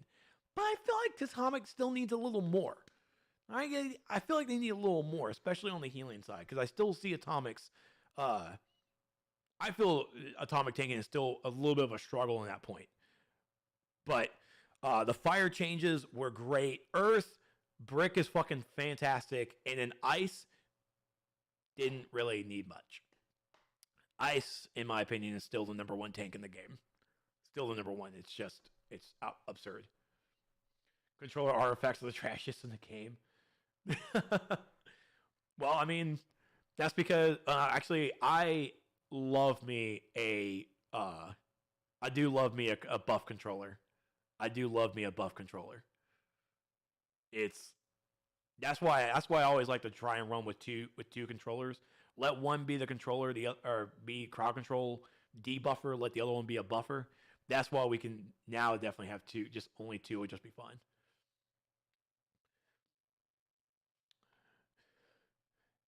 I put food in their bowls this morning. Yeah, I fed them, because Hoodoo definitely was crying to me waking up. It's like, dude, you okay? I'm like, oh, you're out of food. That's why. And then we also had the pet damage balance changes too.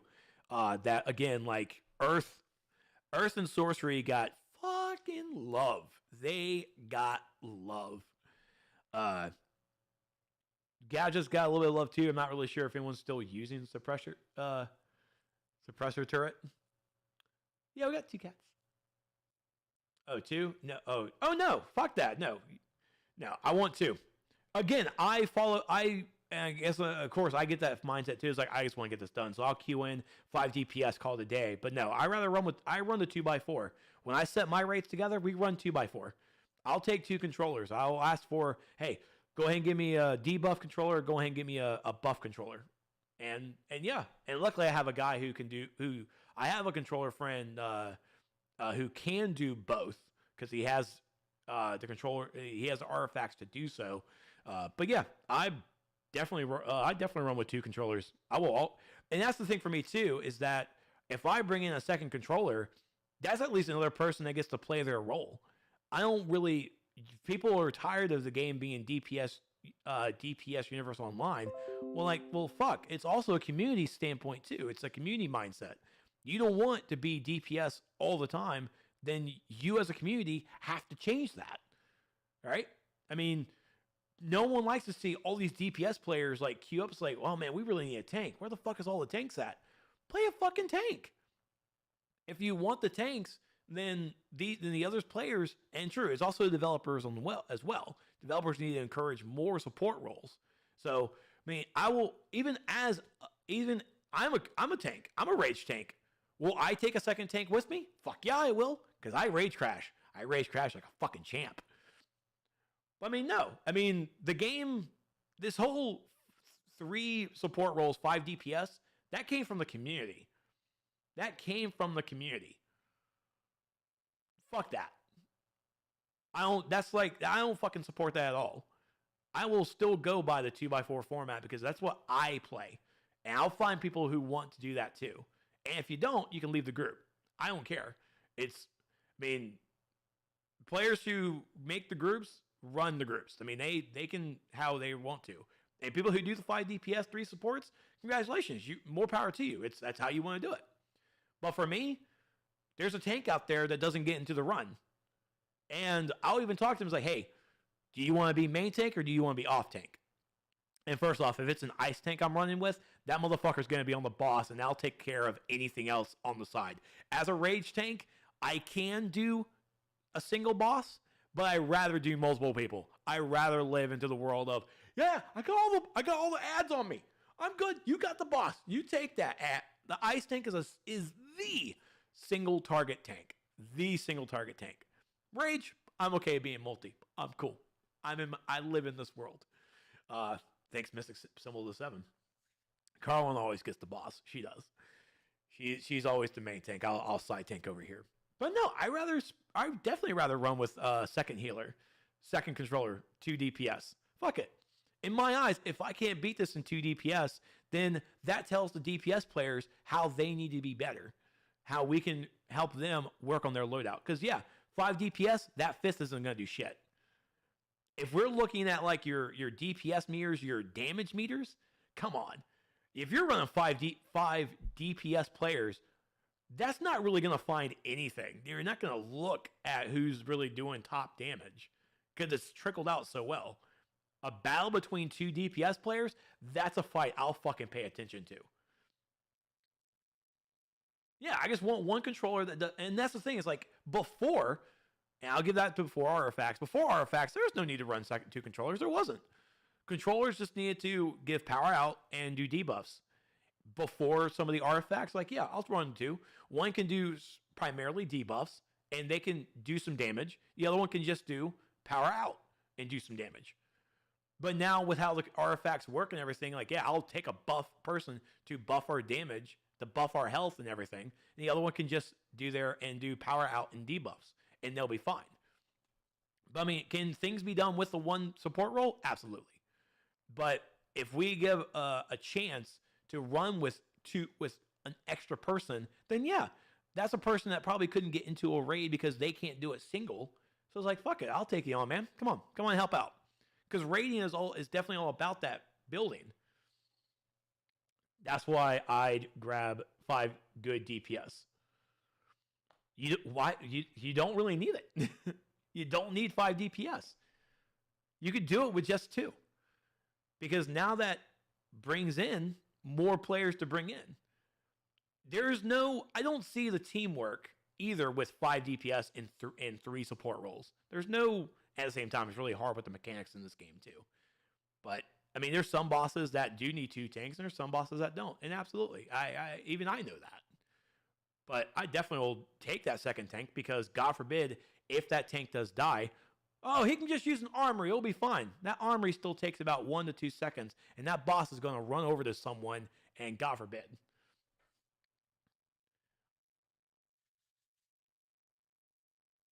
But I mean, and again, the 3x5, people do it. That is the community standard. But for me as the player, for me as a person who has to build these things together, and servers are still down, by the way.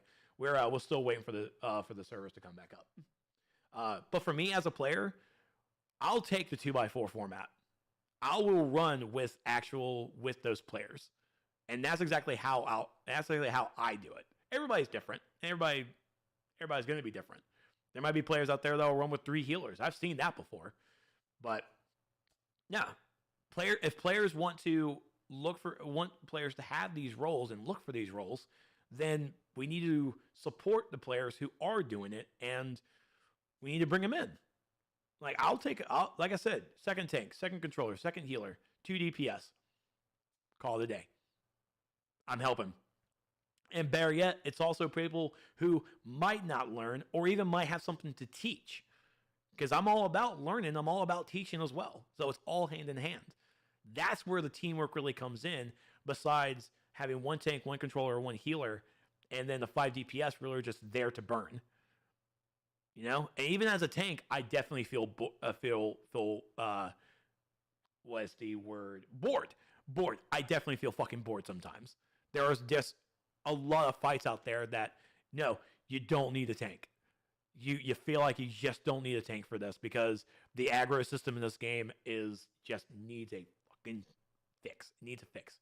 But I got off topic. They need all the DPS because the DPS is lacking. They tend to be people that don't want to do mechanics, just pew pew. Yeah. I like playing my role. I'm always a healer. I'm good at healing. Yeah. All right. So sorry, brain. But then yeah. So tank changes, pet changes, fucking awesome. And the big thing for mental, congratulations, Bastion down to 30 seconds. It was 60. It was a minute. The cooldown for 30. It's great. I haven't gotten the kitten treats. I'll do it. You're on the queue. You're on the queue. I gotta go up and get water in a moment, anyways.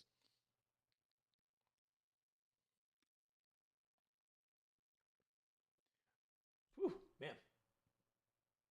Voice. Sorry, my voice is killing me. Dillinger here on the YouTube. Didn't know the game was still alive. I put years and years into this game on the PS3 and moved to PS4. Played for a few more years. I think I like DPS. Two-hand was my main tank. Hell yeah, dude. I do like some light DPS. I mean, hard light's kind of like wishy-washy, but just for me because I'm a Lantern fan, I just like it. I'm back. I'm on and off with DCUO because I mean you have to take your break sometimes. Because I mean I'm on World of Warcraft. I gotta take a break from that and come back. So I mean it's here and there. I just do a lot of streaming. But I've done less streaming in 2020 because of work, because of COVID happening. I work in healthcare, so it's been really, really. It's been busy. So anyways, that has opened twice. I had this open twice. My bad. Oh man. Also, because I just saw a thing about the suggested, what was it? Artifacts bring in. Where was it?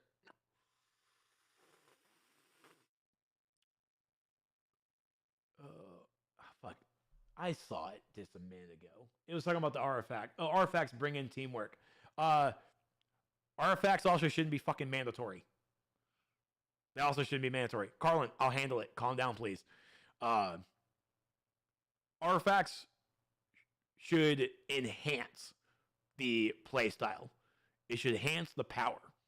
It shouldn't fix it. I'll say that too. It shouldn't fix it. Mystic Symbol the 7 fixes fire. Everyman prototype fixes fire. There are just artifacts out there that fix a power instead of enhances it. I like the artifact system. I really like the artifact system. I do. But to a point, it's the experience of it. It's the leveling experience that a player has to go through that is goddamn awful. It is just awful. We have a lot of artifacts. We do. We have a lot of artifacts. We have a lot of different play styles that we can play with those artifacts. But the time it takes to grind out for those artifacts is too long, and it's just too much. It's just too much. Problem is they enhance it too much more than skill points. Yeah, I can see that. And that's the thing. It's like if they enhance it too much, then they just need to nerf it a bit. They just need to bring it in line a little bit. But oh wait, we can't touch artifacts because people spend money on it. Well, there's our problem, isn't it? Yeah, artifacts matter more than skill points. Artifacts are just easier, or probably, well, not really easier, up to a certain point. Up to a certain point, but I mean, skill points definitely have really just lost their flavor of the month, you could say. Just a little bit there. But because artifacts are now basically that balloon. Their artifacts are definitely the new balloon of skill points, and one of the issues that really comes into those artifacts too is sometimes the stats for them. I think the stats sometimes are a little bit too much. What about us grinders who grind SP? Now just pay 200 in your OP. Basically, CO, basically. And it's a shame. It's a goddamn shame. I mean, the skill point grind, the artifact grind, both are still beneficial to your character. I will say that it's probably easier for artifact leveling. No, it's easier for artifacts to a point. You can get feats all day long. You can rerun content without even spending replay badges to get those feats all day long. Some of the feats are easier to get than others. Yeah, fuck. Some of the skill points are also, some of the feats are also tied to fucking time capsules. But the main, I really want them to actually probably look at the structure and see where stat importance really comes in, because of course stats first come from gear. That's your main point, is gear. Do the developers count artifacts as that gear? And if they do, then we probably need to tone it back a bit to make it where, if anything, skill points and artifacts are almost on that same secondary level. But I do feel that some artifacts do need to be nerfed, do need to be balanced a little bit more, especially as we further along go with newer artifacts coming in that we can combine with. But because they're tied to a marketplace, because they're tied to real world money, they're not going to touch it. And when they do, look at Venomous Dispenser, look at Solar Amplifier. Solar Amplifier is the biggest example. The lash that we got from that was astronomical. Still here in April, because we're still doing a 2020 year in review as the servers are still down apparently. Member discount week plus the worlds. This is where we can actually buy them. So it was a member discount week, but then they also released the Royal Chroma Mega Pack in the marketplace for 2,500 day price cash, or marketplace cash, which was basically $25. Of course, it gets a little lower with membership discount. But yeah, so we got this for free in January. We got this free for January as a member gift. And then when that went away at the end of January, they added it to the marketplace. Now, of course, me being who I am curious on how many these sold. What was the revenue like for, what was the number of mega packs sold for this? Because we always want to talk about removing materials, removing chromas, removing all this stuff from the time capsules and putting them on the marketplace. But then I also want to know if this sold. Because this was, again, 7 chromas for $25. I'm putting it $25, but of course it varies with taxes and everything. But for $25, we got 7 chromas. How well did this sell, if not? So we have a reason that we cannot put the materials from time capsules on the marketplace. Because I want them on the marketplace. But I also have that worry that we're not going to see like the cosmic light and dark materials. We're not going to see those guys on the marketplace for $25. Especially for $25, that's a one-time purchase and available to your entire account.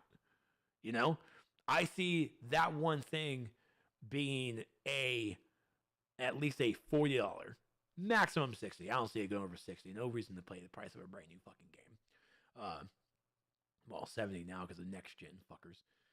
But I don't see it being over more than anything 40. And if anything even over 25, it's going to be a fucking disaster. And I'm pretty sure I'm going to actually go through this thread and even see if anyone even says like 25 is too much. We needed more. We need more of it. We need that a little bit less. Where's my mouse? So I just see that Mets posted it on the forums. Server is currently offline as we complete this morning's daily research. We do not have a downtime estimate. So they did, seems like they did find an issue, and the servers are still being worked on. That was 16 minutes ago on the forums. So servers are still down at this time. But that's also my thing too. Is like artifacts weren't pay to win until they put the items to level it on the marketplace. The optimism way to look at artifacts on the marketplace is to be used for catching up. It's like, oh wait, oh man, I'm a little far behind. Let me go ahead and just go on the marketplace. I'll buy the leveling stuff, and I'll go ahead and level it up. But then the seals of preservation, seals of completions, make that really fucking terrible. They really make that terrible. And then, so artifacts with how bad the level system is and the in game, the marketplace tied to it, it's just a bad user experience. The booster gold Corks vendor, by the way, forever, he will be updated on the next Resurgence mega capsules. He gets updated every Resurgence mega capsule. So we should be seeing another Resurgence come up, maybe if not the next time capsule, the one after. We should be getting that pretty soon. But he gets updated like every 3 to 4 time capsules, which doesn't take long at all. Sorry, I'm definitely reading this. Oh yeah. Preservation should definitely be something like just kind of just almost. It definitely should be a rare drop, and then completion should be that. Seal of preservation should be blues. Completion should be purples. That's basically the way to look at it. Okay, so we got the mega capsules, the mega chromas, the royal stuff on the marketplace now, so you can buy them. It's a one-time cost of $25, 25 daybreak cash, 2,500, and it's on your account, and it's redeemable on your characters. It's there forever, exactly how it should be. So with the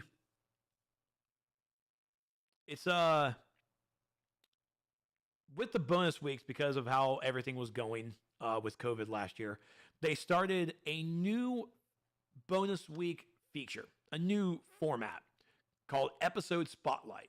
And the first one was Justice League Dark. It was 50% off a JLD gear, 50% off a CR255 Advance, and 2 times source marks for the week. So, and of course, completing combat rating relevant instances, which even that should be. I have a whole thing about the CR stuff that we can definitely talk about. But the Episode Spotlight is a great idea. It promotes a past episode, promotes players to get to go back to that content, to run it for either the new rewards that they missed out on, helping your alts, helping friends. The Episode Spotlight is a fantastic idea. It is a system that even, I'm not saying that they pull the idea from it, because everybody pulls from everything else, but I mean, even World of Warcraft, they do what they call time walking events. Time walking events highlights one of their past expansions, and for the week you can get you can run that content in an in-game form and get a special currency, go to a special vendor, and get special items. All cosmetic stuff, by the way, all cosmetics. The Episode Spotlight is basically the lighter version of that. It's like basically step 1, very step 1 with it, and I really, really, really agree with it.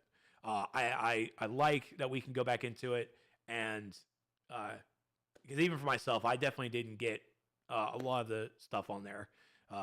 Missed a lot, really. But this is a great way to level alts, and so great job with this Episode Spotlight idea from the developers.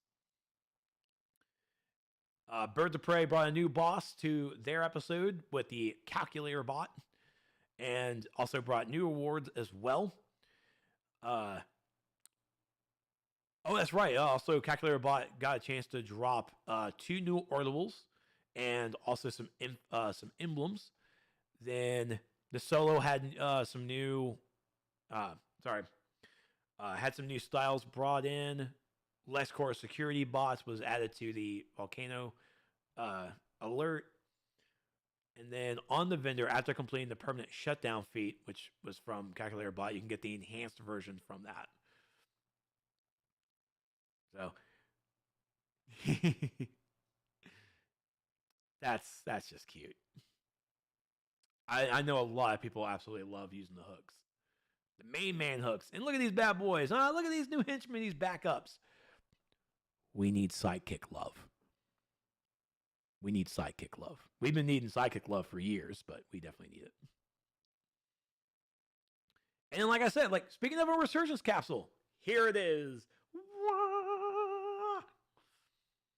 The resurgence mega capsule comes in every 3 to 4 time capsules, and it basically just brings in all the past stuff from before. So what this one brought us was, first off, let me talk about just the regular stuff. I agree with the episode being Spotlight being scaled up. I think it'll be as well. That's what I kind of want as well. Is like when we do an episode Spotlight, we'll have it for the alts, but then we'll have an in-game version for us newer players. And it's like, yeah, give us that shit. Give us that. Don't go that far. Don't go that far, hate. Don't go that far. So when you buy a Resurgence Mega Capsule, or, unlock it by waiting to get 7 stabilizer keys, you get past that, what was it? Like 1, 2, 3, 4, 5, 6, 7, 8, 9 time capsules. You get the past 9 time capsules. So any time capsule that was also before Paradox Time Capsule gets added to the Booster Gold vendor. That's the rotation that they do. So if you did miss a time capsule, anything before Paradox, you can go to Booster Gold and buy it for Quarks. We also need a new system how to get Quarks as well. No, don't go that far. But then the bonus is you also get a bonus reward, which a lot of the other ones for the past ones have been power set versions. This one was the new Neon Chromas. And let me also state this now. It's a community mindset, so it's fine. You are spending the money to buy a mega capsule. You're buying the mega capsule, okay? You're buying it. You're not buying it for the time capsule. You're fucking buying it for the Neon Chroma, and you goddamn know it. We all know it. We all are. We're absolutely doing it. You could say, the developers can say, hey, you got all these time capsules for this money. Hey, that sounds pretty cool. And as a bonus, that's not a bonus. That's what we all want. We all know what's going on right here. We want that. We want that. And so, yeah, so all of these Neon Chromas that also all share the same rarity as well. So it's just RNG throwing RNG luck at you. Fucking black composite. I think I got all of them. I can't remember. But yeah, so it'll also stay as well that Booster Gold Vendor Second Chance has been updated with Gotham and Notorious already with 1 through 6. So you can now get time capsules 1 through 8 on the Booster Gold until the next one, and then it'll keep rotating it. And like I said, for Quarks is a very good substandard premium currency. It's a good secondary premium currency. It needs to have a better way to get it. The source marks, changing source marks to Quarks, the ratio is kind of steep, especially with how our it is very steep, especially when you consider the limited amount of source marks we can really get when we run content because of content relevancy. But Quarks we need a different method to gain Quarks, which again, episode spotlights, adding the in-game version of those kinds of stuff.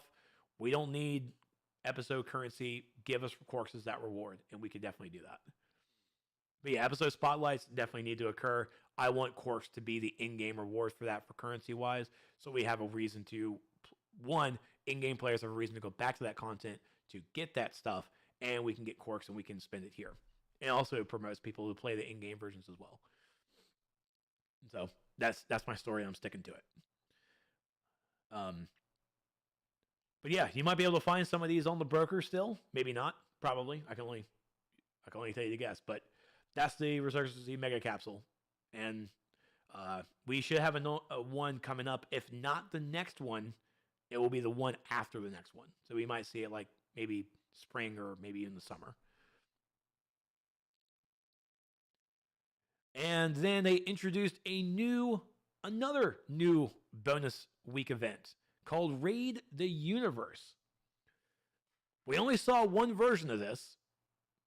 I think we only saw one version of this because this is like released in June.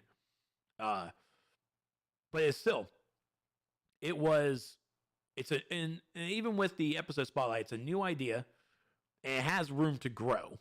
Raid the Universe is in the same format. So let's talk about what will happen here. So for the week, you get this bonus reward. So you get basically a contract job from Waller.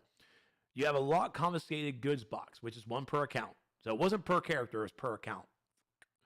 So this is what you had to do. You had to complete the task. You had to complete 5 of the included raids. Right? You had to complete the 5 raids, which included Labyrinth of Lost Souls, Halls of Hades, Throne, Olympus, Normal or Elite, or God of Monsters, Normal and Elite. Okay? So you had to complete those 5 raids in order to unlock the box. And inside the box, you got 10 source marks. That needs to be bumped up. You get scaling gear that went all the way up to Birds of Prey, the current episode. And then Waller contract line item. Please note the line item will be awarded if you are loot locked. And yeah, so I mean that way it was so you can unlock it. That was each raid. That's what each raid gave you. Again, probably should have gone up a little bit. And the scaling gear was nice. Now the contract reward was 30,000 artifact experience and then 25 Lex coins. 25 Lex coins could have been a little higher. 30,000 artifact XP. Okay. But and that's what really. Oh, it's freezing. Oh my God, it's freezing. Hold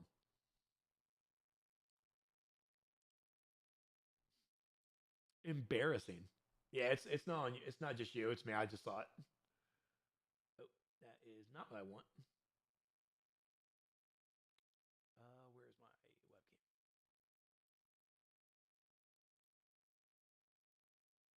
Give me one moment. Hasn't done that for and forever. Hopefully, it actually reactivates.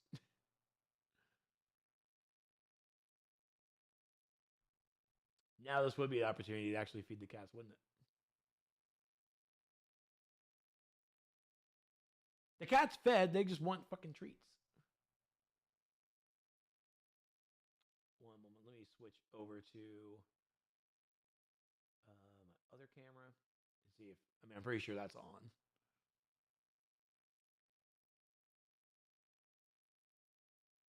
How embarrassing.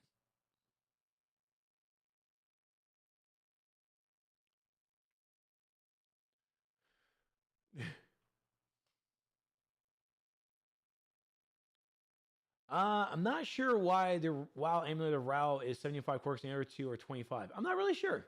That's a weird one. Oh wow, maybe actually the whole thing just fucking went out. Damn, it did. Let me switch to this. Once I get the kitten treats, is Carlin holding my camera hostage? Because it's like the whole thing actually went down. Hello there, Stag Drift. How you doing?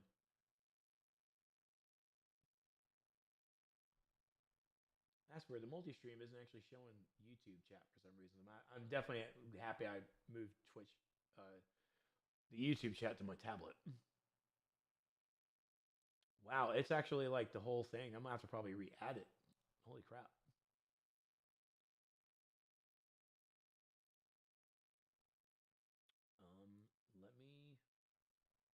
Let me remove it 1 second. See if this fixes it. Hey, it's an empty box. Sorry, technical difficulties. My apologies.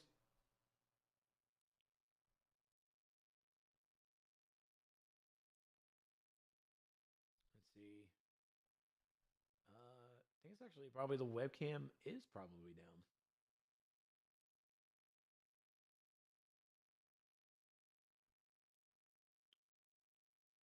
Well,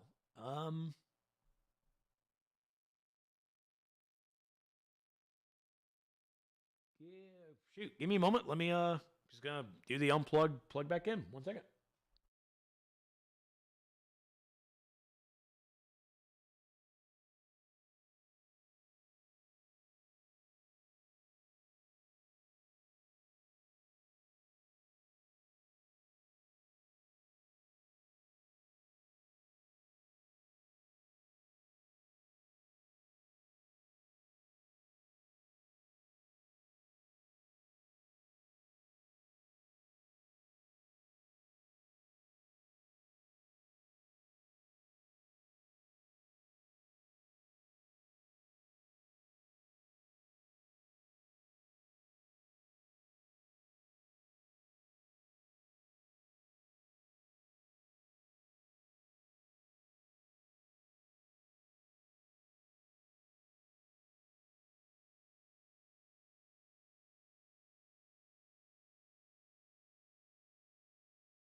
All right.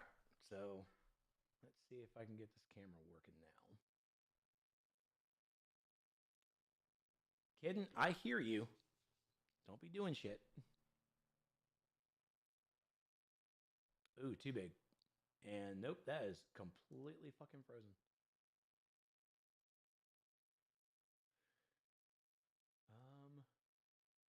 Hmm.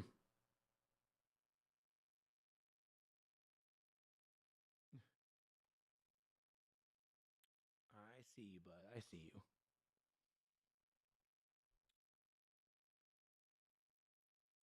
Well, it's not even let me. Oh man, I wonder if it's actually like no Streamlabs thing.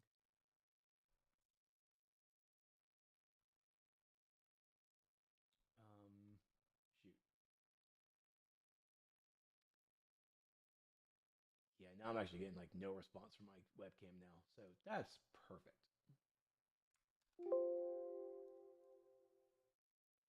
All right, well, let me go ahead and finish up with this then. You guys are going to see my pretty face for a moment until I can fix it back up.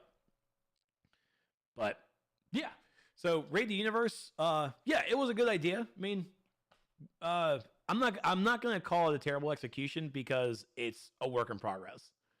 With any new feature, just like the Wonderverse bounties, it's a new feature that definitely needs work. Now, if it was, of course, like something existing, then I definitely want to say like this was just a terrible thing. I mean, I like the idea of it, and it just needs spit and polish, and that's exactly what it needs, and that's what it actually deserves. Um, the the artifact XP from the cosmeticated goods, I feel it should be higher because, in my opinion, it really should have been just 30,000 artifact XP is great, but I want enough experience where I can take one artifact XP and get it to 80 in like one shot. That's it. I that's what I really want right there. Um, but I mean, yeah, the raid stuff itself, the source marks, I guess is 10. That's basically the standard that we even get from running anything else. So I guess that's fine because I would have left like 50 source marks, which again, in the grand scheme of things, 50 source marks is a drop in the damn bucket. Um, we don't really get a lot of source marks anymore because of the content relevancy and honestly because it becomes a pain in the butt sometimes. But I like Raid of the Universe. I just really want to see it tweaked a little bit more. Then another new bonus idea that they came out with in June was the Legends PvE extravaganza. More power to them. This was terrible. This was exactly I. This was for those folks, and I can't really say it was terrible because LPVE in of itself is not really much of a fun thing. I have ideas to make it different, but at that point, it almost feels like creating a brand new game. But the LPVE feat contribution being multiplied by tenfold. This was your week to get your LPVE feats done. And if it wasn't, it needs to come back again. Because this wasn't like a bonus. This wasn't a bonus week to like be a fun thing for players. This was supposed to be no, we're not. Nothing's really being done to this feature. Get it the fuck done. What do you think the devs are doing that poll on Twitter? Oh, the poll is for the episode brackets, the 10th anniversary brackets. So they're actually trying to figure out which episode is the best according to community votes, or at least Twitter votes. So that's why they're doing it. It's just really something fun that people can vote for. More power to Earth 3.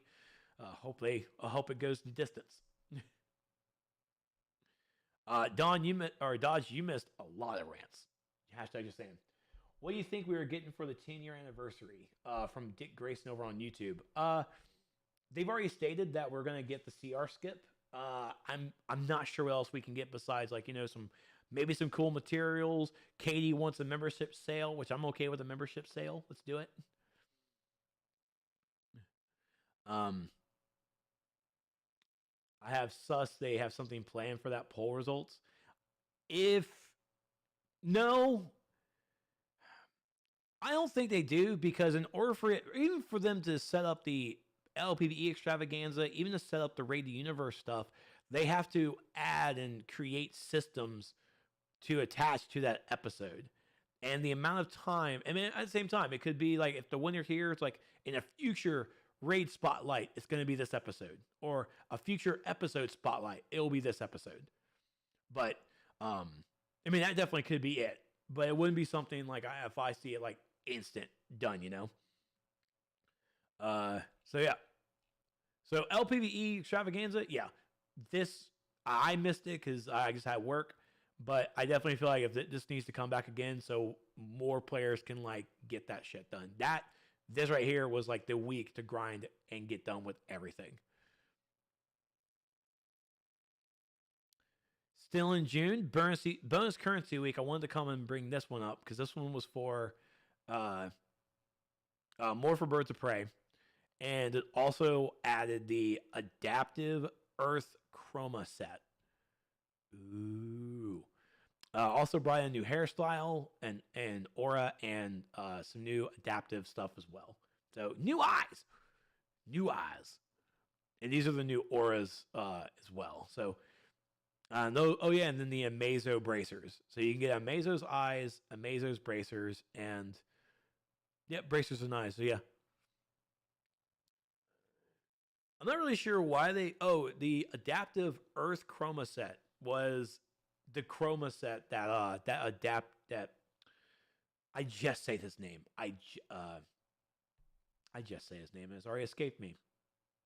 The fuck was his Amazo? That was his name. Amazo, when he changed to Earth, he would use this chroma set for it. So we definitely now need like an actual adaptive power set look. Ooh, there goes my water, Hoodoo. Hoodoo, you need to lay down, dude. You're all over my stuff. You're everywhere. All right. So bonus currency week and brought in new rewards. Love new rewards. So here we go in July. Talking about Wonderverses. You can't sit there, bud.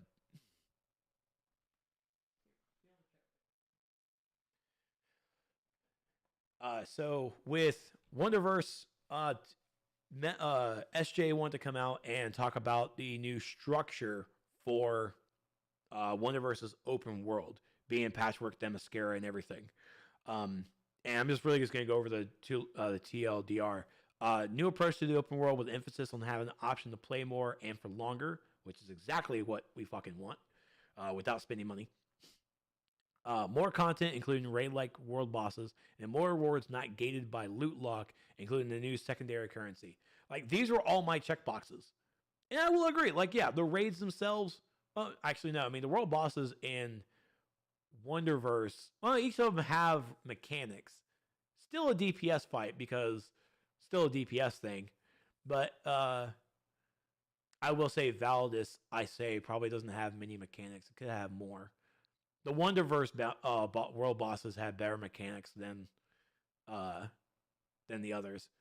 And I swear to God, if no one freaking walks away, if you did not walk away from Calabac when he reaches up, holds his goddamn mace up, then fuck, don't ever go into a raid. God always annoyed me. It's like his hammer's up. Get the hell out of the way. But no one did, and no one does.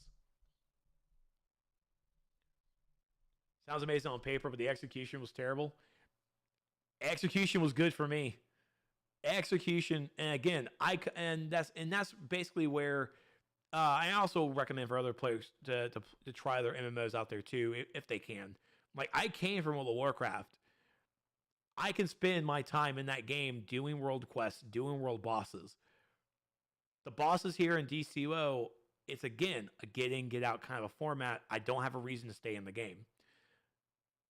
Spending my time actually doing those bounties every 30 minutes in rotation, I can spend all day doing it, and I have.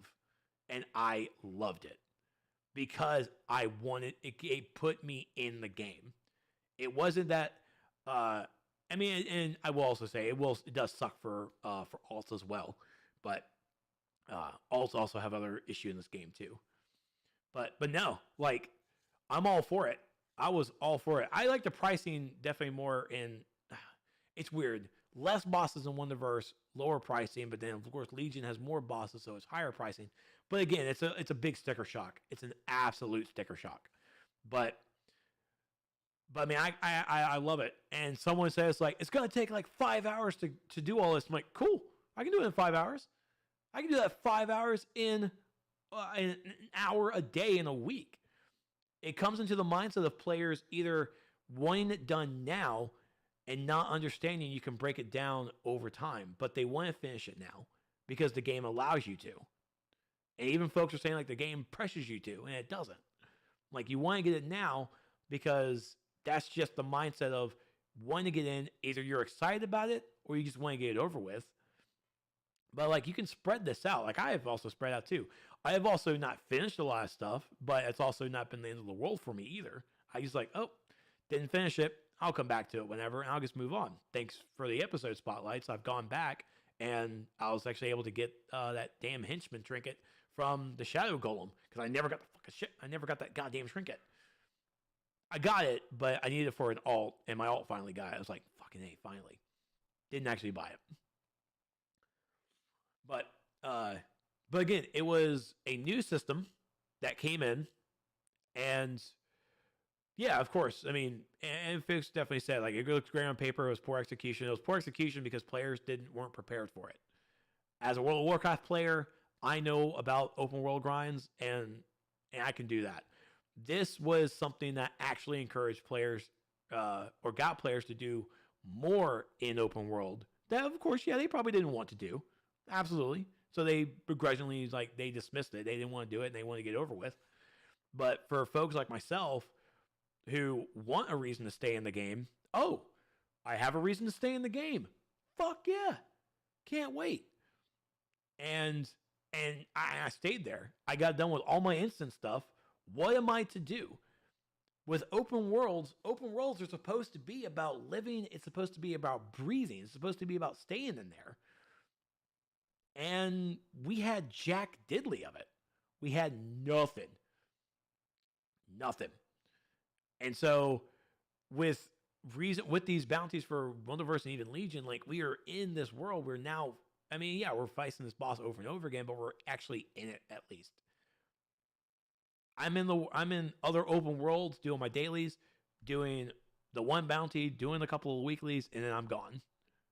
And and you could basically either sit in the watchtower goofing around or whatever. There's no real central hub that players can stay in an open world in an episode. because it's like we come here, we get the shit done, and then we're just gonna go hang out in the watchtower. So there's no real, again, community hub inside any of these open worlds. Wonderverse tried it, and it worked for a little bit, and Legion tried to capitalize on it, and it got a little better. But these, again, the bounties, how they're structured, how it can be different, could be a little bit easier. But I mean, the grind is going to be the grind. There's no difference, and I can argue that to the teeth, but there's no difference for it. But for me, I welcomed it, and I did enjoy it. And I did actually spend more time in Wonderverse than I have. The last time I spent that much time in one of the episodes was Earth 3. In Earth 3, I stayed in Earth 3. Like, I was always there for it. And even doing all those bounties. So SJ definitely gave a nice little dev diary to talk about the changes for it and the new system for it. And like Chiron said on the forums, the next episode coming up won't have the same structure. It's good to have a interchange and everything. So we're going back to the old way where it'll be one bounty, and I'm honestly interested to see how people react to it. Most people, as we've seen here in the chat, are going to be thrilled. They're going to be ecstatic that, oh my God, we don't have to be in here anymore. We can get fucking out. Or there's going to be players that are just like this is a beautiful scenery, but there's no real reason to stay. So we'll just have to see. We'll just have to see. Double X coins gave us new rewards here as well, and new items that drop in the Fire and Brimstone, which is a good idea to do. Didn't require much grind except for the on-duty content. Why Earth 3? Earth 3 looked fucking beautiful, and I enjoyed it. I enjoyed just that episode. Earth 3 had the multiple bounties, and I just kept running around doing those. I really liked the challenge of it. I really just did. I liked how open it was, how large it was. Man-Bat trying to fight him, fighting the other normal crime syndicate folks. It was just a good time. It was just really a good time in Earth 3 for me. Personally, it was good for me. So new items on the vendor. So the punk rocker jacket, which I knew everyone would love. The uplink device, an aura, chroma set. But again, the Fire and Brimstone adding these modular auras to it was a great idea. That was a really, really good idea. So, because yeah, I mean, you can get the full aura that you see here, the full aura on the vendor, or you can run the raid again and get that. It was great.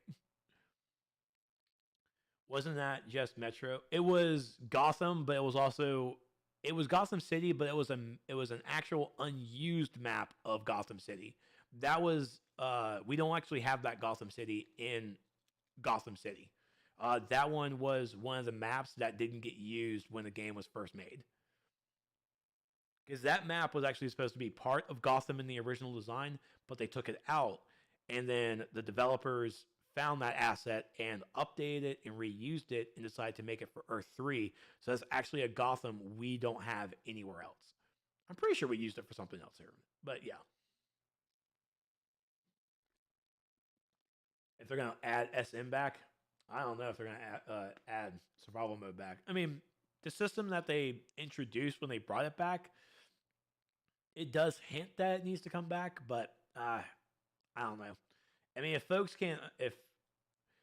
I want survival mode to be different, but that's a whole other rant entirely. When are the servers back up? There is no communication on that yet. They are still being worked on. But I do have the forum post open, and I am refreshing it. So I'm just waiting to see when MEP says that they're up. 4-man SM was piss poor. It was something, because it's tough as fuck to get 8 players in this goddamn game together to actually get their shit together. The 4-man was piss poor mainly because of the exploiters. The exploiters and the and precision was basically why the 4-man was piss poor. Yeah, the servers are still down because of the maintenance. You think we are due for a new power this year? No new powers. I want my lantern healers to finish everything out, but we I don't know what new power I really want outside of my Lantern Healer set just to really have that that Trinity finished up. But it's also we still have balance that we have to finish up. We're not like at a good spot, in my opinion, still for balancing on DPS or even the support roles. Uh, so I say this every time. I don't want to see a new power come in until we get our balancing done. And our balancing is always going to be a fluctuating thing. It's not going to be something that's going to be done easy or even sometimes even done right. Balancing when it comes to an MMO is always ongoing. And adding a new power to it can also be very frustrating because, of course, it's frustrating for the old players. Like, oh, here comes the new. Oh, here they come. The new flavor of the month. They're going to be overpowered. Fuck yeah, they're overpowered because they still have to be tuned. Test server can only do so much. Test server doesn't have a good population. Test server is full of those who get banned from the actual live game. And when he's like, oh, I'm going to show the devs, I'm going to play for free. Okay, yeah, show the devs you're playing for free. Fuck you. Get out of here. And at the same time, the test server doesn't have PlayStation 4 players. So the real test for a new power or even new content won't really happen until it gets onto PlayStation 4 because console players and even the console itself will find newer bugs than we can find on test server. Because the things that come out when it hits on live, we on test server didn't find that. We didn't see that. We didn't even think of that. I mean, I have a list that I try and keep together. Is like, what do I need to remember to test with like this thing and that thing that other people have found when it hits live to try and make it, trying to copy that formula. But PlayStation 4 players and consoles themselves are going to find things better. They're going to think better. Ugh. But, all right. So moving on from new rewards. We're halfway down. We're in July. July gave us Wonderverse. Yay, Wonderverse. An episode full of Wonder Woman and old gods. Well, and new gods, technically. And the Hydra. Fuck the Hydra. Gave us some pretty sweet styles as well, I have to say. Definitely like the styles myself. I like a good hood and a mask. I like that. And then let's look at the patch notes because it was also I can't remember which one this was now. But this also gave us the changes to precision. Doom spin damage decreased by 44%. The clobber damage, Mega Smash increased. Dual Will Flurry Shot, it changed. Precision got nerfed. Got fucking nerfed like it deserved. Insane, in my opinion. Sometimes insane. No problem, Hope. No problem at all. And then, of course, artifacts got touched as well with the strategist card fixed an issue where not all the hot dots and pods would show up as technical advantage in the combat log. And then they increased the damage of Might's technical advantage to be more in line with Precision's. So it got a little bit of, it definitely got like a tune of a buff there. But again, of course, people like it's weird to or bad to test to touch an artifact because it's tied to money and everything. Excuse me. And then there are actually some Legends fixes, but the biggest thing for me as a PC player, PC is now capped at 60 frames per second by default, up from 30. Yes. This was good. This was good. It was really good. I like it. It was good stuff. Did something they were also playing with as well is that training dummies no longer heal players, but instead provide power. This should allow for better testing of power set abilities and artifacts. It's actually been helped. It's helped out a lot. I think players have really, definitely enjoyed the change there for those of us that are on test server and even on the live server when you guys use them. Then, of course, tying into the Wonderverse episode is the Flashpoint time capsule coming out there in August, and this is where you would definitely get Flashpoint Wonder Woman's armor set. I love that helmet. That's a good helmet. So you get the armor set, the Flashpoint collections. You can get Future Flash's cowl, and then the Lasso of Truth, and a set of Mandus Chromas. Or Madness. What the fuck did I just say? Mandus. Maps. Maps. So yeah, the Madness Chroma. It's all crazy and shit. And then we had new Flashpoint emblems as well. Fucking badass ones too, I will say. You give it an overview once you go through everything. This is basically the overview. I'm overviewing the entire year. Like I'll give an overall opinion. Yeah. So Game Update 106 gave us the nature changes in September. That was the only thing that really happened in August. Was just that. Just that. Getting the Meps chroma. I don't even know how that was. Just Meps' face like in random spots on your gear. That'll be weird. Absolutely weird. So we have, so Game Update 106 gave us the nature changes that, honestly, I think if folks will either like it or dislike it. I think a lot of folks probably disliked it. I mean, one of the big things, poisons and pheromones are no longer shared. Harvest and World will not benefit from other players' poisons or pheromone activations, which definitely never should have happened in the first place. Fixed an issue or Grim Nature Power Interaction Void Poison, which is the only poison that it gives, was not applying extra damage towards Roar. So apparently you could get another tick with that too.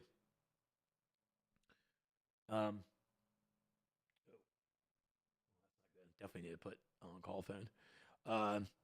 So yes, and the superchargers had wolf form, gorilla, insect. All the superchargers got changed to be a little bit more in line. But one of the cool things too is like insect form finally got a tactical mod. That's very awesome. Very awesome. I think the servers are not going or even going. Yeah, servers are still down. I'm waiting to hear back. I got the forum post from MEPS. Refreshing, and so far nothing's changed yet. The other thing that happened in this one is the solar amplifier fix. It's fix, nerf, buff, change, wherever you want to call it. This one was, and again, we have Venom Wrist Dispenser, and Venom Wrist Dispenser, we definitely had like a here you go for your troubles kind of reward. Solar Amplifier didn't get that, but it looks like, I mean, the Solar Amplifier was apparently not working as intended, and one of the things I remember from that time was like, oh, so it finally took a year to get this done. Yeah, it took a year. There were other issues happening that needed to get worked on, and it got onto the back burner, and that's just really how project management in of itself kind of works.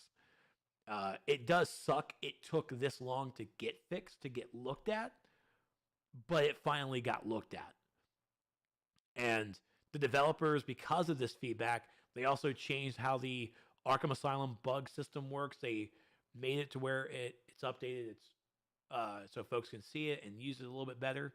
So, I mean, we had good changes that happened from this with our bug fixes posts. But yeah, and I'm even reading this last bullet point here. Items that can be fortified, such as artifacts and augments, now have a hard cap on their mass experience that can be added. This prevents players from accidentally wasting experience in an already maxed artifact. That is awesome. That was a very good fix for me too, because again, like when you're wasting experience when you hit like that max cap of your even rank 200, or even right now like what rank 282 or something for your augments. So having that hard cap so we don't waste this precious resource we need, it's good. It is really good. Now, so September was Batman Day. Batman Day, because we don't really give a care about Superman Day, or if that. So with these rewards, you had like basically towards the end point of September to get. You got the bat wing form trinket. This trinket you can you can transform into that and fly around. You got some Bat Day cover packs, nice little base items there, and then you get and then members got the enigmatic accessory. Members only got this, which is a head accessory. It was pretty cool. Of course, another bonusy currency weekend. This time for it's triple Splinter coins for Wonderverse, and got and also bonus Imperium Ether was doubled as well. Will be next up apparently, and then we had new rewards: Venom material, auras, bombshell, Wonder Woman stuff. The webcam went down, Carlin, and then also some. This was a really good thing they did was they added to the Splintered Coins vendor for the actual episode specific currency, this part. Then for the secondary currency, they added more stuff to it. Yeah. And the Ember Chroma is still one I actually still need to get because I really want that fucking thing. And they put the Father Box and Mother Box, which drops. You can get them as drops from specific bosses, but then you can also now buy them for Imperium Ether. Which again gives more of an encouragement to run those bounties. As terrible as a grind as it was, it's still there. Other than the red, yellow, blue, and green nectar, that was good. The new rare drops have been added throughout Wonderverse as well, so you can get other stuff in those specific contents as well, which is a great thing. So for me, in my eyes, they went over the board with. I really want this fucking chroma so bad. They went over the top with the rewards for Wonderverse, and that's the system that it really should be. We'll put some stuff on the main vendor, put some stuff on the secondary vendor, then we'll put more stuff as ads. We'll put more stuff on the instances for those bosses. Like, that's great. Yep, servers are still down, folks. I'm refreshing Mepsa's post. They apparently found an issue, an error, and they're trying to get it fixed right now. That's all the information I have for this at this time. Here it's in September, but of course it launched in October. The Witching Hour came back. Came in with some Gotham Batman items, or Gothic Batman. I really want that. I think that's a shoulder piece right there. I really want that. But this is a detective mask and cowl. So that's the mask and it's the cowl, I guess. But I mean, either way, like it's fucking great. And then of course the creepy critters henchman backup trinket. Good stuff. Good stuff. More base items, and then weirdly enough, the Boo family emblems, because everyone wants to have Kitty Boo on there. Hey Robert, I'm doing good. How about yourself? And sorry for the camera being down. I have to look into it when I'm done with this 2020 review. It's taking longer than expected, but it's taking long. So I think the game, the servers must be shut down still because Meps is probably promoting, doing his version of a promoting for this right here. It's like, hey guys, come over and watch Trex do a 2020 year review of how they did, and listen to random rets that happen because of conversations. Also with Witching Hour, we also got a style unlocking phase 4, which included episodes 27 to 35 and time capsules 7 to 9. So we can have so now we can spend our replay badges to unlock styles from those episodes and time capsules, which is great because I want to share some styles. And I will say, like, I missed this. I 100% missed this. I think I missed it. I can't. I don't. I apparently I have the Hollow Wings, but I didn't really get anything else. But this was the Fall Fest. This was the uh, kicking off a month of free gifts and a sale. So the free gifts are these hollowed wings and this vampire bat pet. I think it's like an accessory. I think it's like an accessory. I think. So you got a free character 255 character advance, hollow wings, and vampire pet, trinket pet. It's a trinket pet. Okay. And then, and of course they had a sale themselves off of respect tokens, artifact XP, catalyst in the marketplace. So definitely the stuff that we really needed. Not really respect tokens too much, but artifact XP and catalyst. That's what everyone needs to buy. Wonderverse wasn't done yet either because they had more stuff come in with a new mission and new feats.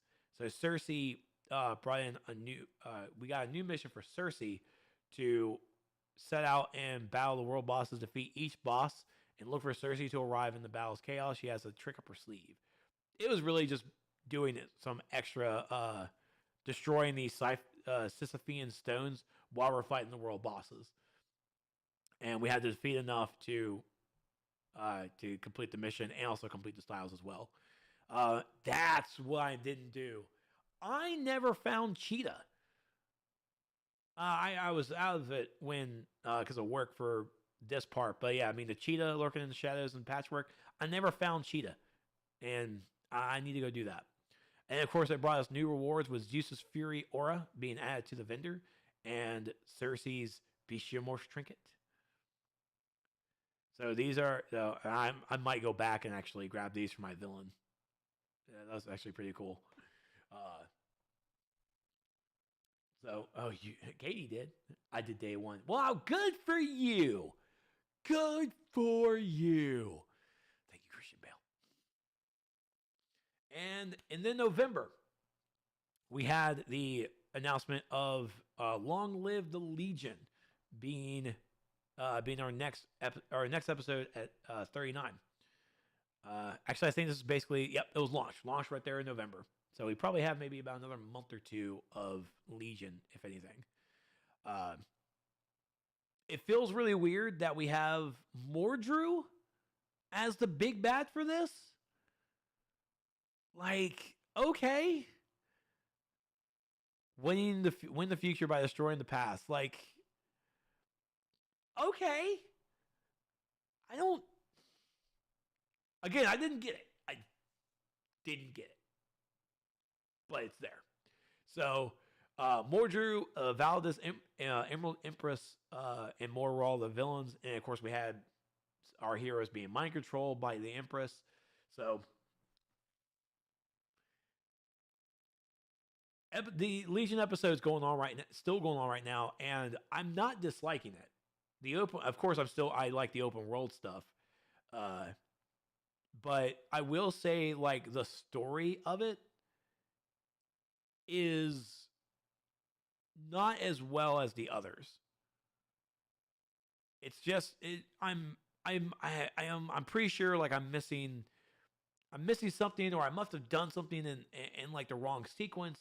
But like just with the fact that we even got Mordru as our enemy, it's like, why though? And when you listen to them, it's just weird. Like that's the thing too, is like the transition from the alert to the raid. We needed another piece of information there, because I couldn't make that leap and bound, because it wasn't as fluid as the others.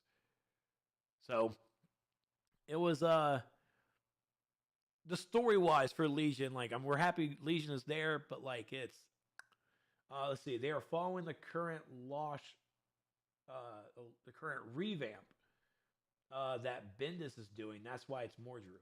So Bendis, people are not happy that it was how Saturn Girl, Cosmic Boy, and Lightning Lad looked, because they're like, oh, this is Bendis's run of Legion. This isn't going to be good. And that's what everybody said. And it's like, oh, I'll give it a chance. Like, oh, well, maybe that's true. So I mean, if the fact that that's Mordru, then it's like, hey, that's also a good thing too, is that we have a tie-in with DC Comics, but sadly it had to be this tie-in that everyone is, even comic readers are not enjoying either. It's horrible. It's absolutely horrible. Dude, 500 bounties between the alert and the raid, it'll make sense possibly. Okay. I mean, I've kind of already done that. Not 500, but I mean, I've done my share of it. I got my weapon. That's kind of what I really wanted. I wanted my elite weapon, which is another reason why I like the system like how it is, because you can get your weapon like that. So, refreshing again, just checking. Yeah, servers still down. My goodness. So Legion's out now. It's actually the current episode going on currently too. Let's take a look and see if there's anything in this. So the Lasso of Truce, mesmerizing lasso ability will now correctly split damage, which apparently it wasn't.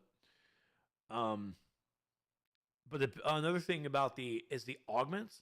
So when we join up into an episode, we got the mission to get those augments.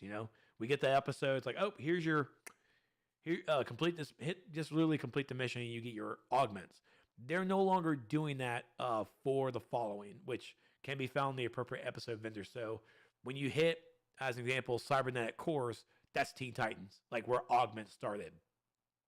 When you hit the Teen Titans episode, you won't have that mission to get those. You actually have to go to the vendor and spend the currency to get those augments. I want to know why that is. I also apparently missed that the base items limit went up to 600. I really missed that. Wow. Totally missed that. But I really want to know about the augments. Like, why did they change that? That seems like a weird thing to change. But I haven't really heard. I haven't heard feedback from that yet, so who knows?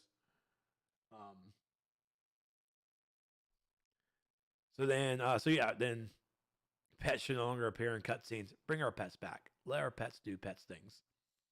And then one of the biggest things, and what I absolutely hate, or not hate because I read it up above it, I love, is the vendor stock lists are now categorized and split the list into smaller pieces for players to find what they're looking for more easily.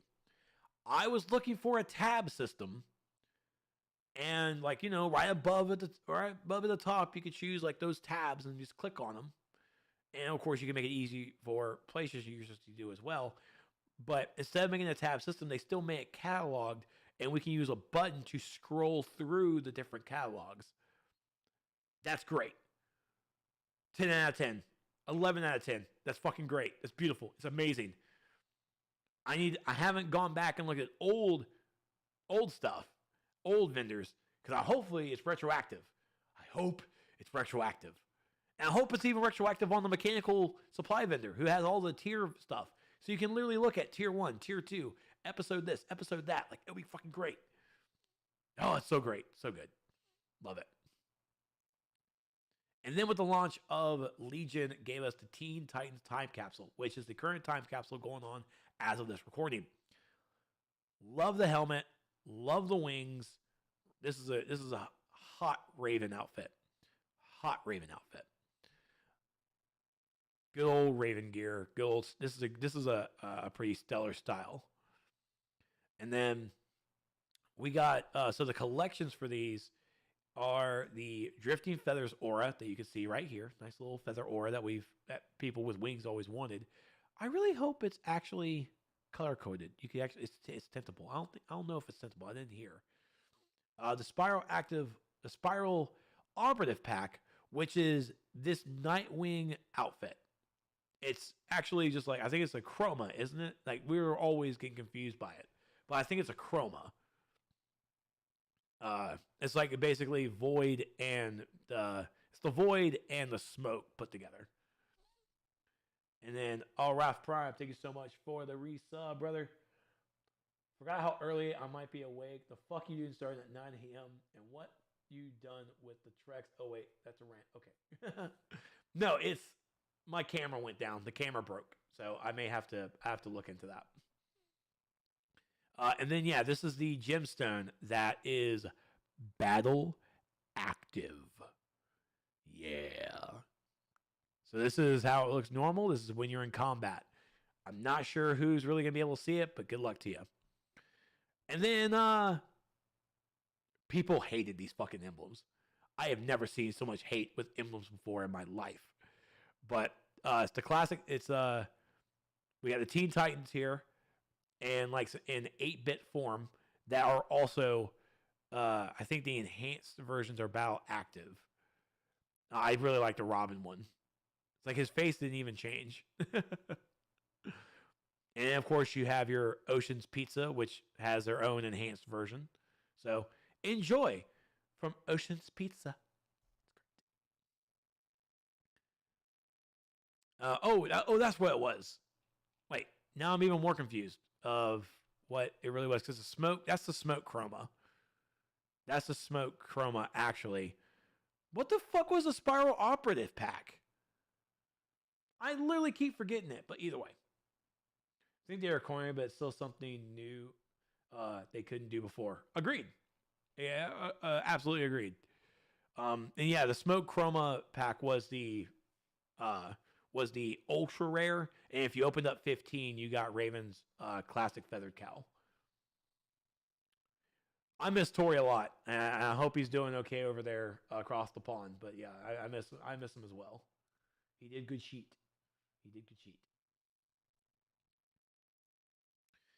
So announced in November was the community live streams. So we don't really have the what's it called? The Friday Night Legends. We don't have that back, but developers have been actively doing streams again, thanks to the Extra Life stuff, which was really great. And so here we are. They're trying to do a community live stream, trying to bring that flavor a little bit back with a speed run tournament. So the speed run tournament is going to go through these raids. So teams of 8 sign up for the tournament. Raids will be chosen on the day of the live stream, so you won't know until the live stream. 2 groups will start the raid at the same time, and then the first to pop out on the scoreboard wins. Winners will advance in the tournament bracket and to be continued on later live streams. Here it was, the rules and requirements were simple. But this is also where it really hurts how the participation is, how no one's really in a league has that kind of system. Because from what I've heard from the community, this was fucking terrible. Like, it just, people signed up and then they never fucking showed. I'm not sure if they are trying to be fucking cute. Just like, oh yeah, we're going to stick it to the devs. Let's sign up. Yeah, devs will do it. And then never show up and put egg on Meps's face and put eggs on the dev's face. But more or less, it puts more egg on the player's face. And if players couldn't make it, players couldn't make it. That's life. That's COVID. That's it happens. But if players out there maliciously did this, go fuck yourself. Because the developers try to do something community-wise. And even it was even an idea that I didn't even really like much either. Because like a speed run? So, okay, stack 5 DPS, 3 support roles, fucking call it a day. Who all has rank 200 artifacts? Call it a day, you know? And not every raid is also built the same too, because one's going to have more cinematics than the other. Not all of them are going to be kind of like the same, or even probably even at that point. But it's a speed run kind of an idea is cool. I mean, that's how world first happened on Destiny 2 and World of Warcraft. I mean, it's basically a speed run, or not really, but it's like basically, yeah, it is a speed run trying to figure out who can get to the boss first. But, and I did like the idea. I wasn't sure how, again, the execution was going to be because I didn't trust the community. I didn't think, and sure enough, the community didn't come out. Now I did miss these the live stream for us. I'm not sure how the first one went, and no one didn't really tell me either.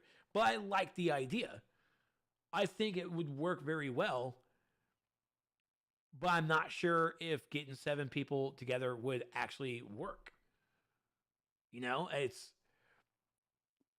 you really should. I mean, it's just like another raid night. Just another raid night, but it's it just doesn't work. And I really hope that this wasn't a terrible time or too stressful for Maps to try and put together, because I think the idea is fun. I think folks may enjoy it, but at the same time, I think it'll also. I see the negativity to it too, but I don't want to focus on that. I'll give this a shot and give it a shot. But there are a lot of negativity to it, but I don't want that to hurt it. I want to see more about this. I want to see more live streams from the developers outside of episode reveals and outside of time capsule reveals. Those are the two that always stay.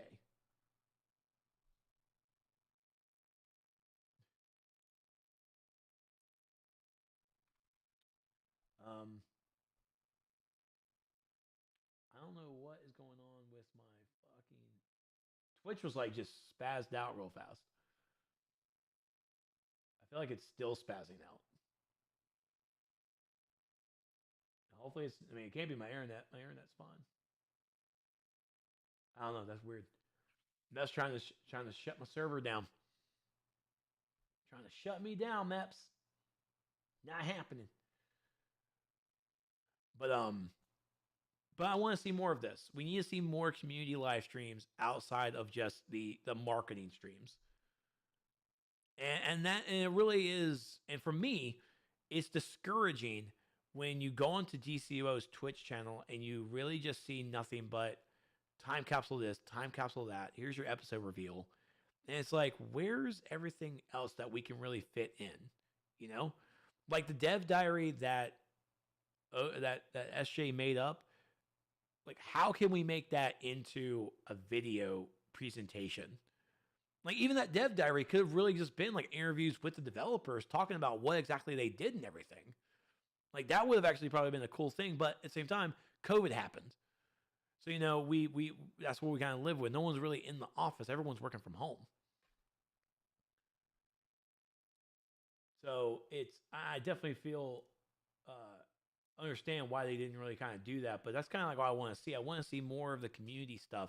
And this this speedrun tournament was at least something that they could have done. And I would have been okay with it.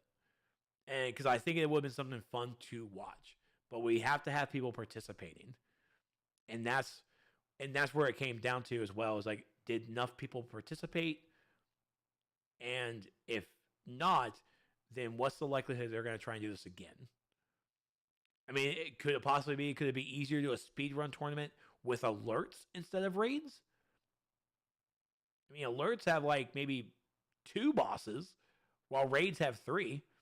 If raids had more than 3 bosses, then fuck, I will all for that. Definitely be for that.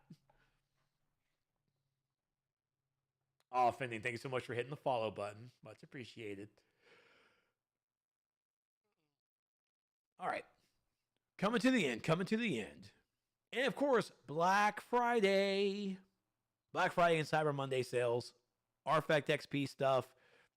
We had Artifact XP packs, replay badges, respec tokens, CR advance, and a lot more. Wow.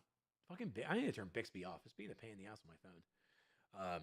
But a lot of the stuff were 50% off on the marketplaces. Black Friday and again Cyber Monday were great sales. If you want to take a look and see what those sales were, we have it on the source wall. DST did a fantastic job writing up how those sales all went. And then finally here, as we are in December, as we found out last month, Daybreak Game Company has been acquired by Enad Global 7, EG7. And so that means independent studio, and they can still take their next game to any other publisher they want to.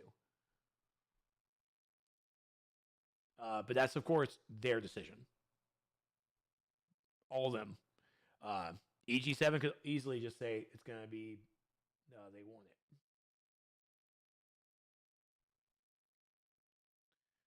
So with EG7 acquiring Daybreak, Pandaris, the senior producer for the game, came out and stated that there has been no change to the game whatsoever. It's still, they still have plans. Nothing's really happening. Everything's going okay. So that's all I'm going to treat it. Everything's going okay. Could it mean more money for DCUO? Who can say? Kind of hoping. I'm kind of hoping. I don't know about y'all, but I'm kind of hoping. But right now, there's really no change to the development team or the operations for it. It's just EG7 bought the publisher, and here we are. I'm not sure about the Twitch servers. I mean, my stream. I'm looking at my streams right now, and they're coming like in and out. And it's weird. But the servers themselves for DCUO are still down. They are still being worked on right now. They found an issue, and they are still trying to every day is so they can make sure the servers are working good. Probably when it went down, something didn't come back up, and they're stressing and trying to get it fixed. But they'll let us know when the game comes back up. I have a forum post up, and just waiting for MEPS to update it. So even as in this post, Pandera says that they're looking at the 10th anniversary on Monday, had quite the celebration planned. So there's going to be another producer's letter early in the year. So we should have one hopefully later this month, maybe even on Monday. I'm kind of hoping Monday.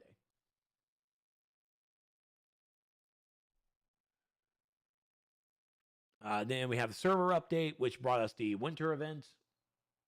Good, nice to always see Larfleas come back. The reason I also want to come in here too is that the game update, what this also brought us was chat. Players can now tell, say, shout, and proximity chat players with other players of the opposite faction. If you're a hero, it will have an H. If you're a villain, it will have a V next to your name. Auto equipping rings will now replace the lowest item level equipped ring. Fuck yes. Yes. Yes.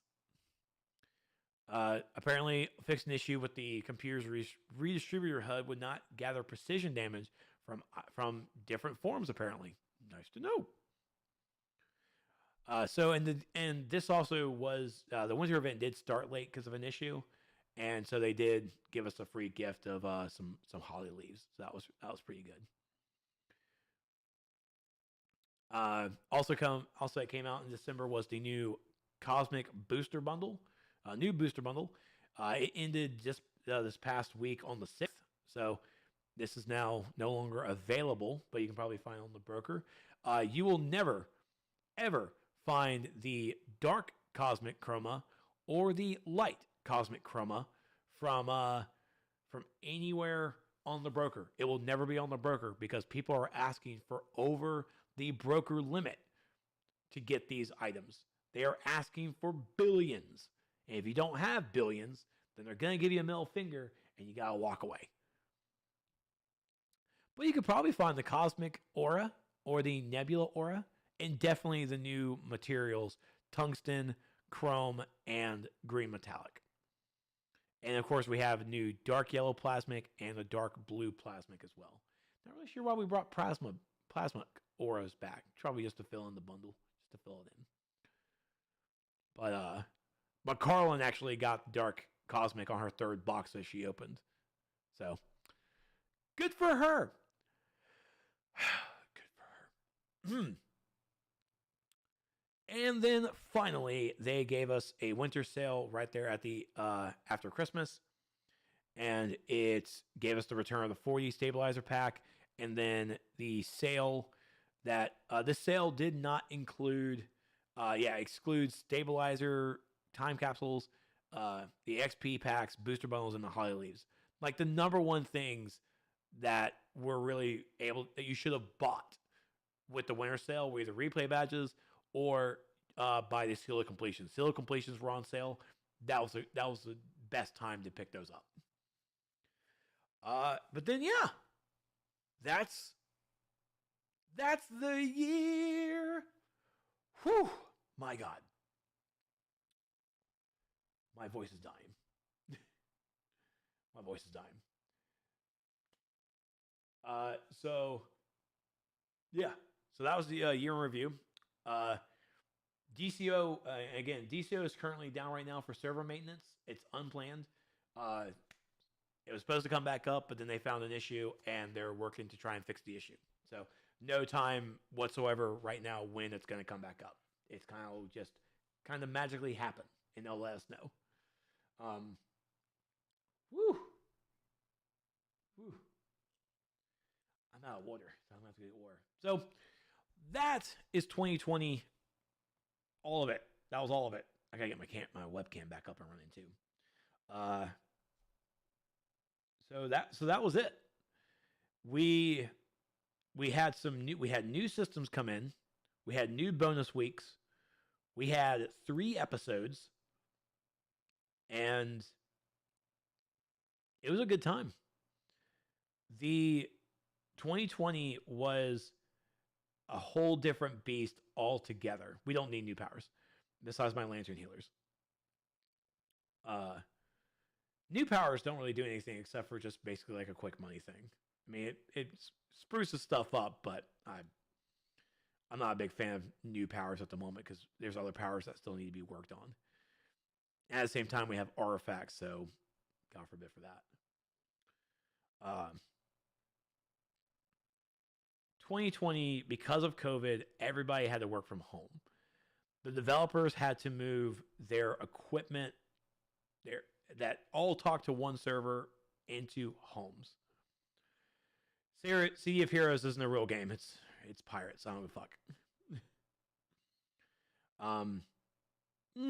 We don't need new graphics. Doesn't mean a better experience. And if you want new graphics, that means that the game has to shut down for a year in order for it to actually be rebuilt. That's never going to happen. They can upgrade graphics here and there, but like, nah.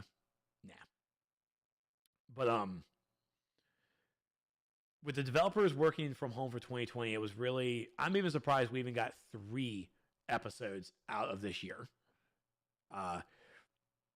It was definitely just a whole different beast. Work from home, VPNing, because I mean that's the technical term is what we do. VPN into our work computers, try and work from home. With of course, like I don't even call it the luxury or even distractions. It's like and not even seeing anybody like face to face in person, working together, like going down the office. It's a whole different beast. I had to work from home for like a month because I got COVID and trying to do everything here, that was just a whole different beast of a nightmare. And I wouldn't recommend it. It was fun for like 2 weeks, but after that, I was like, I want this out. I want this out now. But the developers powered through, and them and even those across the rest of the game industry, they did a fantastic job of working through changing through this. And through all those setbacks, we were still able to produce content. They were able still to function and give us a game to distract us from this real world. I do think that 2020 was a pretty damn good year for DCUO, especially in that form. I will thank COVID for that, because thanks to COVID, we had bonus weeks instead of bonus weekends. Because of COVID, and I'll even say it might not, but we had new bonus weeks with the raid spotlights, with episode spotlights. We had, they were still able to give us 3 episodes this year. And, launches for those episodes will always vary. They're always going to be difficult, but we got them. And with how everything was, it's like they honestly did their best, as they always do, and they triumphed. We had some great quality of life changes, and then of course, but it's just really the standard stuff that we always have, that we begrudgingly do every year. We still have time capsules. They're still a pain in the ass.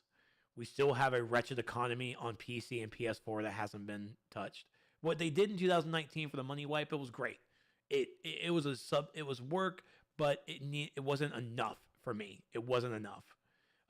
We don't have a healthy economy on PC and PS4. I don't recommend folks going to the broker. If you do, buyer beware and good fucking luck. We saw a booster bundle come back, which I guess was great. We still need more items on the marketplace. We need a healthy marketplace outside of pay to win mechanics with artifacts. The artifact leveling experience is terrible. It needs to be better. The augment system got changed with the episodes. Oh my god, I forgot to even talk about that with Wonderverse introducing the augment for everybody. I'll get your question in a moment, RPG. We got the artifact that everybody can use, even for those who don't have the episode, to experience it, to level it up. But in that turn, they changed it to where the artifact can only be leveled up with episode-specific stuff. They can only be leveled with the episode-specific exobytes. That was for me, that was a bad turn. Because, and even then, like the episode-specific exobytes can only be used for the actual augments. You can't use them for your origins. They can only be used for your adaptives. And the regular exobytes that we always get, the flawless, all that stuff that we just get from just salvaging gear, we can't use those for the episodes. We can't use those for the adaptives. They're origins only. That gate, that split, is terrible.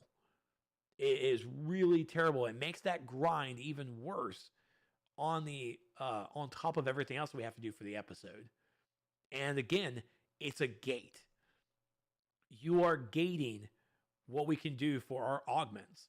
Our origin augments level up for us. They level up with us. The episode augments don't need to be gated behind that. They can level with us. We can level them up faster. Adding that gate to the augments is cumbersome, and it's just terrible. Because I just look at, because again, as myself, I level up my origins first. I throw everything into my origin, and then I work on my adaptives.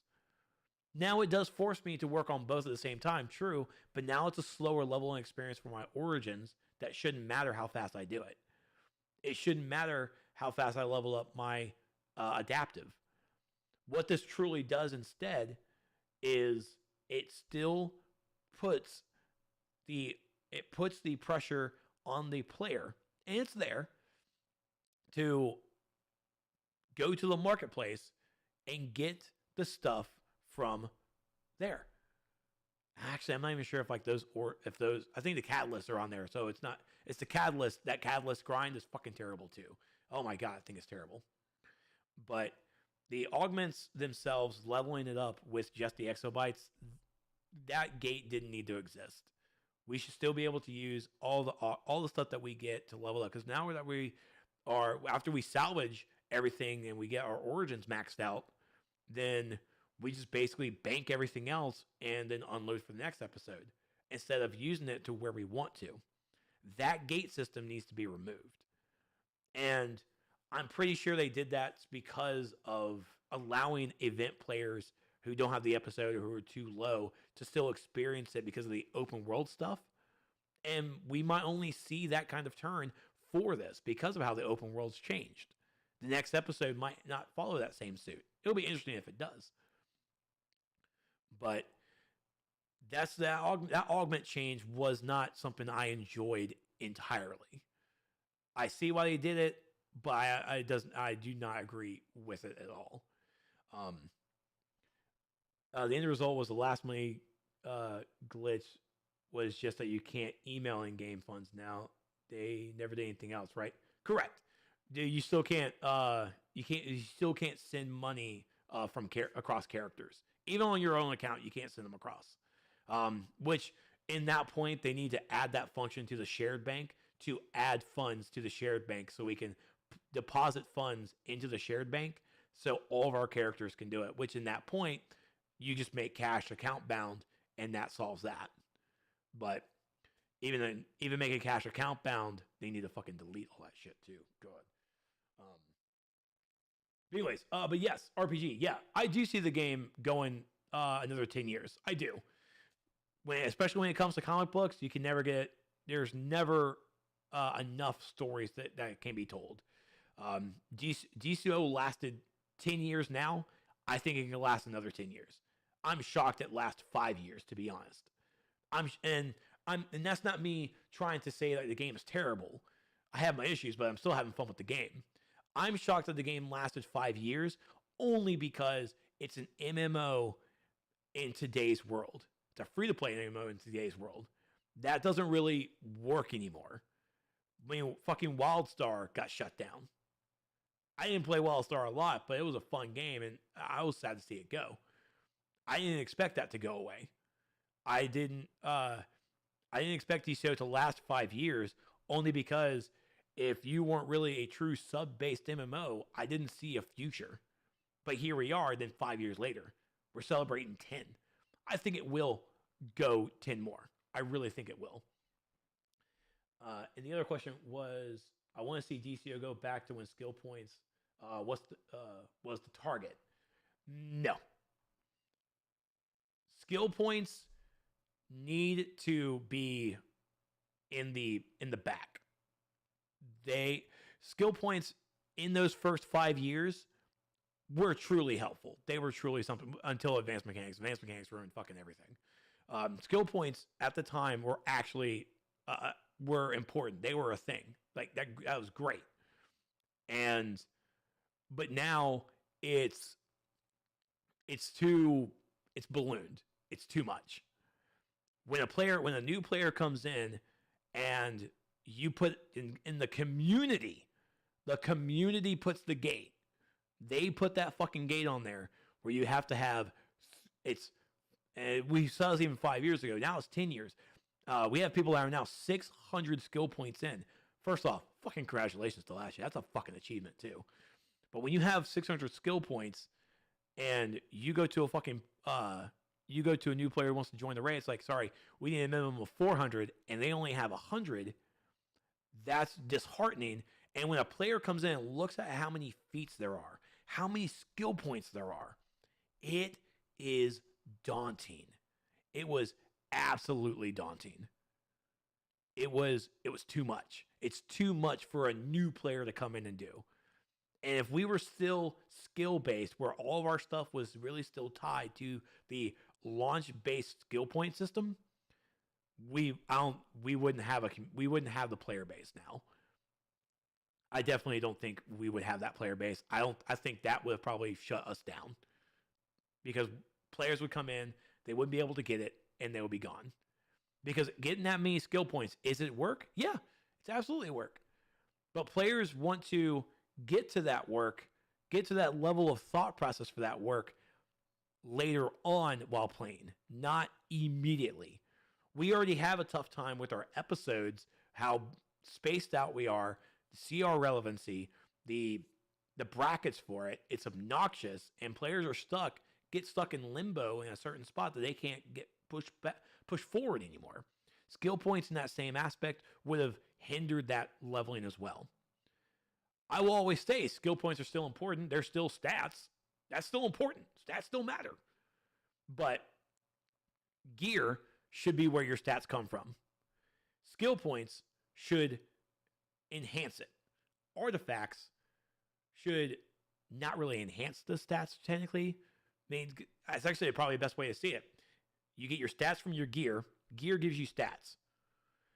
Skill points enhance those stats. Artifacts enhances the play style. Well, of course, artifacts have stats, and sometimes they're ballooned as well. But I mean, I will still say skill points are important. We can go to each individual spec. We can even go to each individual power too, and say the minimum is this. So minimum right now is, because I think it's like what 285 as an example, 285 skill points needed just to max out your dominance, to max out those those other stats. 285 skill points. That's 285 right there. You also have to remember you have to put 7 into your movement mode. You also have to remember you have to put some points into the prerequisites up there as well. You have to put 20 in, 21 even. So already you're over 300. But that's, of course, when you're looking at the max. That's the max, because you want to max out everything there. The minimum is 100. That minimum for all those those 6 skill points down there is 100. So now the skill point chase gets a little bit lower, because at least you can reach the minimum, and then everything else is going to just increase and help out. And that's even what I encourage players. Like, don't look at the whole 285. Get to 100 there. Get to 100 skill points for that. If anything, like 130. That should really be where your minimum is. And then you can start maxing out as you go, as you get higher. You can further enhance it. Keep going on. The grind of the skill points can get really tough sometimes, especially when you have 10 years worth of episodes. We're about to hit episode 40. Woo. It is 40. There's a lot of feats to chase. A lot of feats. Looking over here at YouTube real fast, because there's some folks talking. Yeah, servers are still down. Games, there's a remake, like with Spider-Man graphics, more variety. If you're looking for graphics for DCUO, like a Spider-Man thing, then that's a bad time, because that's going to take years. And even the developers, in my eyes, don't even really have that. Don't have that kind of team. They don't have team that they can not create content for a year to work on a graphics update, work on a year to work on upgrading systems. Because that's a year of no content. And now right there will kill the game. And if you don't believe me, look at Anthem. Anthem is fucking dead. There's maybe 2 players playing. They're having fun. Excuse me. Yeah, server's still down. Forum saying down for daily restart, but no time. Yeah. I'm new and it sucks grinding for feats. I guess I don't want newbies, so to play solo and low tier content does not queue. That's very true too. It's absolutely true, because even when I'm trying to play like an alt character, it's just terrible. It's a bad time for me leveling up a character, because like there's no anybody there. You know, there's nobody. There's no population, because everybody's in game. There's no population, because when players get to that stopping point, they're going to get stuck. And the biggest place that they get stuck is really going to be after Origin Crisis. After Origin Crisis, you have no longer open world to do solo stuff. Like you said, Young, there's no solo content after Origin Crisis until you get to Amazon Fury Part 3. So you can't do anything by yourself. And you have to use nothing but the on-duty menu. And the on-duty menu isn't fucking going. It's not going at all. And the game becoming pay to win, if they literally just took the freaking artifact stuff and the augment stuff off the marketplace, then we could literally get rid of that title. But they won't, because it fucking pays. So, god damn it. Well, once you get to tier 4. Okay, I will say that. Once you get to tier 4, that's true. Once you get to tier 4, that's when it really starts. You start hitting that, like, there's no one queuing. I say after Origin Crisis, because right now it's open episodes, and so everybody's able to play everything. Because I look at, like, every episode after that time has open world content, so everybody's still able to play, and then everybody's able to play open world content, so they're able to get pushed through that to get there. But I mean, absolutely, it's like at tier 4 is like that's definitely where it is.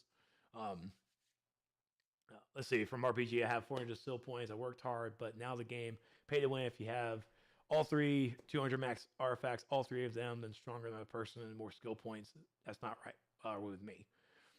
The people who have been playing since launch, who have 407 skill points like yourself, that's basically at this point your personal challenge that you've set, that you've gained.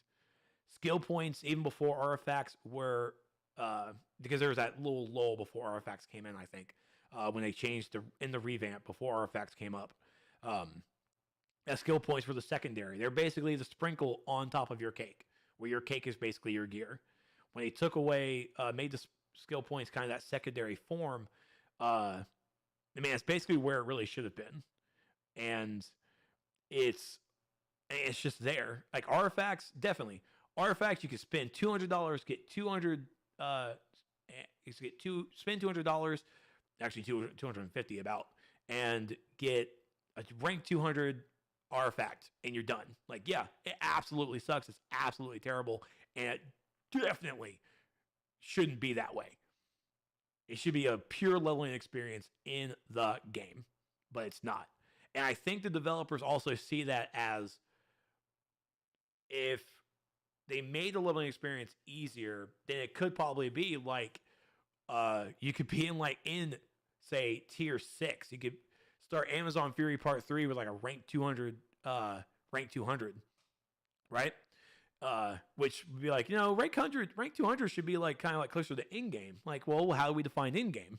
Because when a new artifact comes out, it's at 0, and then when you even by the time that fucking episode's over with, you expect to have a rank 200 artifact, but you don't, because it doesn't really last the episode content, the episode life. It actually exists forever. So, like, where do we start really the rank 0 leveling experience for these artifacts? Because if you gave it to us new, where we're at in-game at 0, and we want to use these artifacts now, or at least within the time, or the 3 to 6 months the episode's active, how the fuck are we supposed to actually do this without spending money? And I absolutely hate it. And I keep coming back into artifact rants. It happens every time. Every fucking time. What's up, Geo4? Thank you so much for the follow, brother. It always comes back to a damn artifact rant, and I hate it. But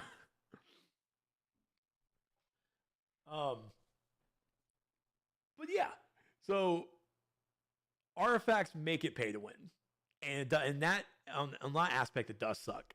But I still work on my skill points. I never actually, for 10 years, I never actively worked on it. They did. If I get them, I get them. But there's maybe some that I want that title and I actually get work to get it. Others, of course, different flavors. Everyone chases for it. Folks out there who have those 600s, congratulations. Anyone over 500, congratulations. It's fucking stellar. Anyone who even gets over 100, we should celebrate. Because even then, that's a new player getting 100 skill points. We remember what it was like to get 100 skill points, and it was like, holy shit. So, like, we should really be celebrating. We really should be like a whole feat for itself to get 100 skill points. Not even like any stars to it. No points. Just give them a title. 100 skill points. 200, 3, 4, 5, and 6. Give these folks these arbitrary feats and just give a title to them. And just make it badass. Because we remember when it was 100 was the max. 200, 3. Now it's at 600. Fucking celebrate it.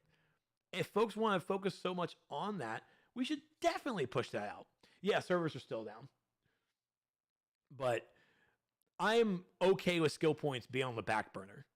I'm okay with artifacts needing to be on the back burner. Artifacts should be enhancing my playstyle, but not at the cost of me opening my wallet. I get my artifacts to rank 80, maximum rank 20. Anything over rank 20, it's because there's like a sale that I decided to splurge on. There was bonus artifact XP weekends, but none of my things, I stay at rank 120. That is my maximum, and that's the maximum I recommend everybody.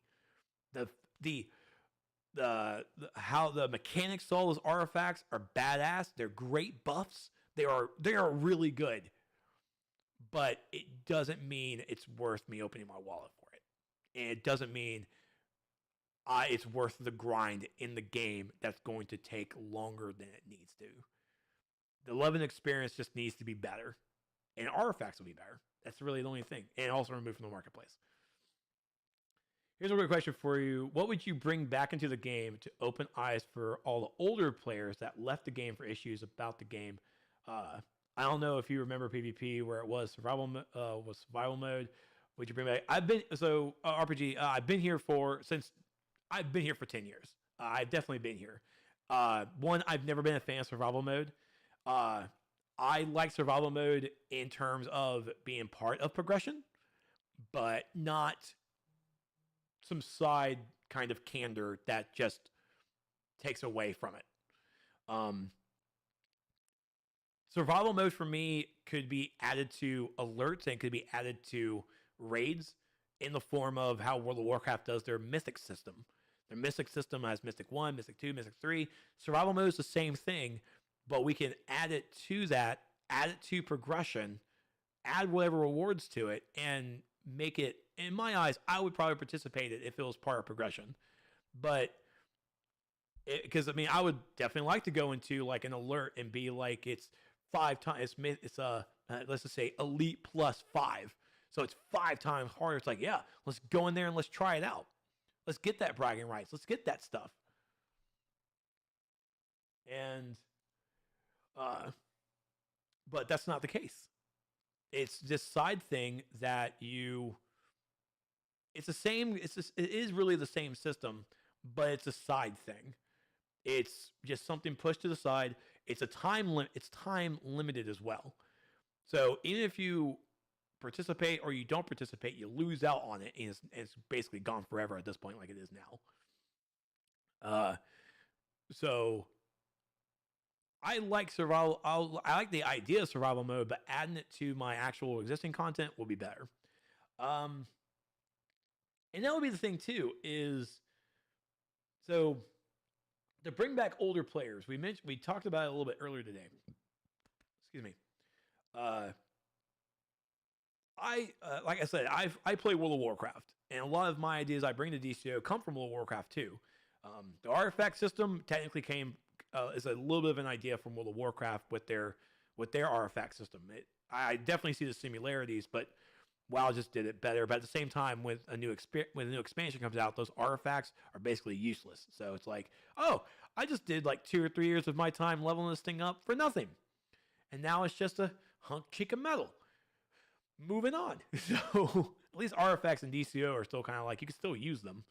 But a system I would like to come back, and they actually did it for the bonus week, was really the episode spotlight. The episode spotlight did for when it was for JLD, which I've already closed it technically, but now I'll bring it back up. Oh, bonus week. What was that, in June? Yeah. Nope.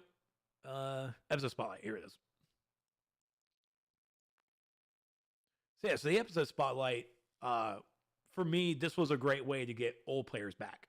This is what I wanted to see. 50% off of gear, CR advance, and then of course bonus currency. The thing I would definitely increase on top of that is this content. You can rerun that content, and get stuff. It's really there for alts. It's there if you want to play, get some missed items that you will have missed out on. But the biggest thing is we can take that content and make it in-game. Still offer the episode specific, but then over in the events, we'll make it like whatever JLD raids or whatever, like the library thing. The library, make it in-game. Make it in-game, and where in-game players of the current who are in the current episode can run that raid and get more gear. Sure, get more gear. Why not? They can get quarks. I actually want quarks to be the new premium currency, because quarks, we need more ways to get that, because it's better to spend it there than spend money on the time capsules. And offer other rewards, like, I mean, that's basically what I want to do. I want to see old rate, and this is an idea that comes from the World of Warcraft's time walking. For the time walking content, when it's a time walking like from the past expansion, they make it an in-game version, and you can get in-game rewards. You get a special currency and go into a special vendor. I'm not asking for a special vendor. We already have that. We have quarks. Quarks, we already have a special vendor. We're already done. So we have here the just the in-game version of it, and gives in-game players a reason to go and run that. Now, does it hurt those players who need to run the regular stuff? The people who are within that combat rating? A little bit. But making it a higher combat rating, making it more in game means that it's on the level of players to run more in that in-game level of content.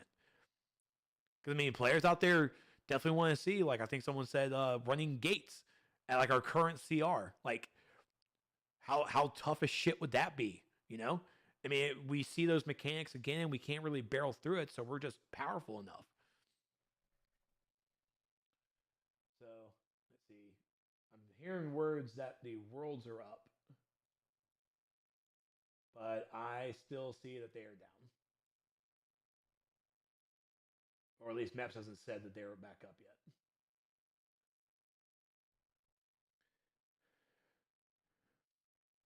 I mean, folks are saying it, but it could just be like your normal trolling and everything. Uh, let's see here. Bombshell. I remember when I started, if you had 150 to 175 skill points, it was celebrated that what leagues wanted. Yeah, very true.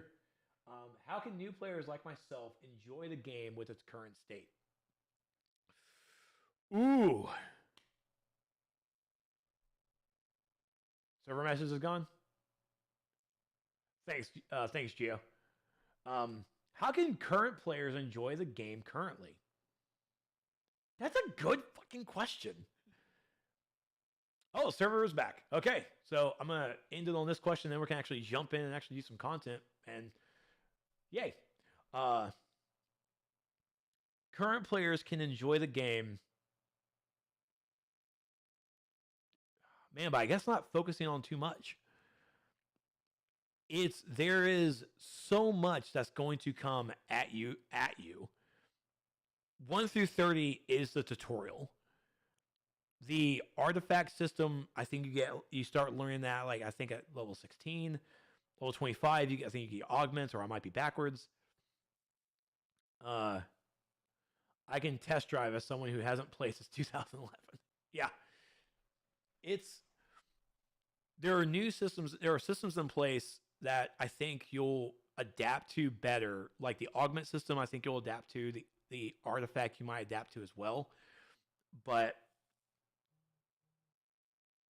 the content itself, if there's an episode or there's content that has an open world, I think you're going to enjoy that storytelling.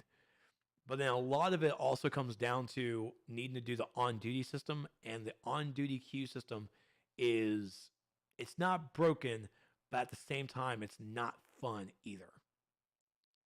It can be disparaging because when you're queuing up for something, you're waiting for 15 minutes and queue hasn't popped yet. It's like, well, what do you do? It's like, it's crazy.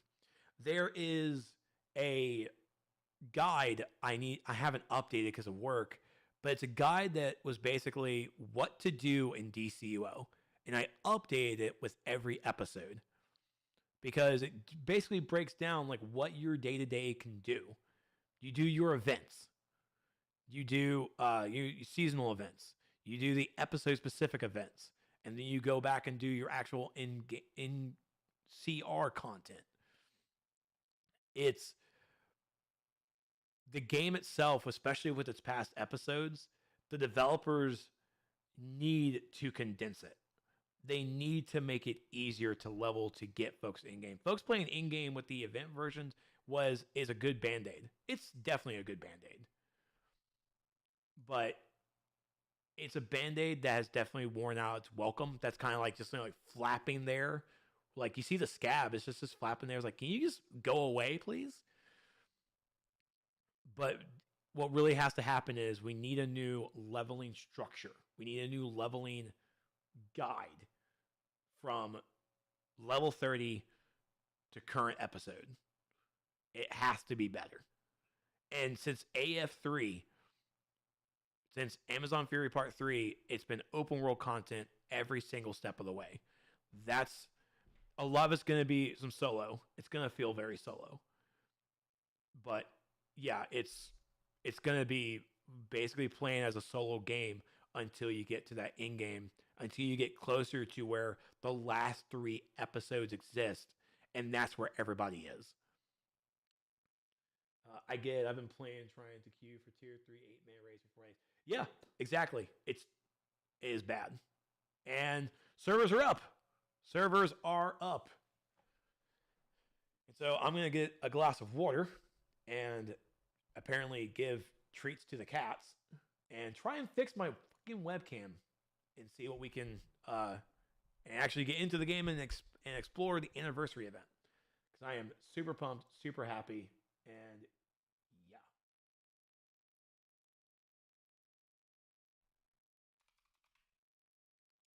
Okay, I fed the cats. This is giving them treats. There's a difference. I fed the cats. They got food. I promise. I promise. But as I am kind of recording this video, and this video is going to be fucking long, and I'm so sorry. Uh, hope everybody enjoys the talk.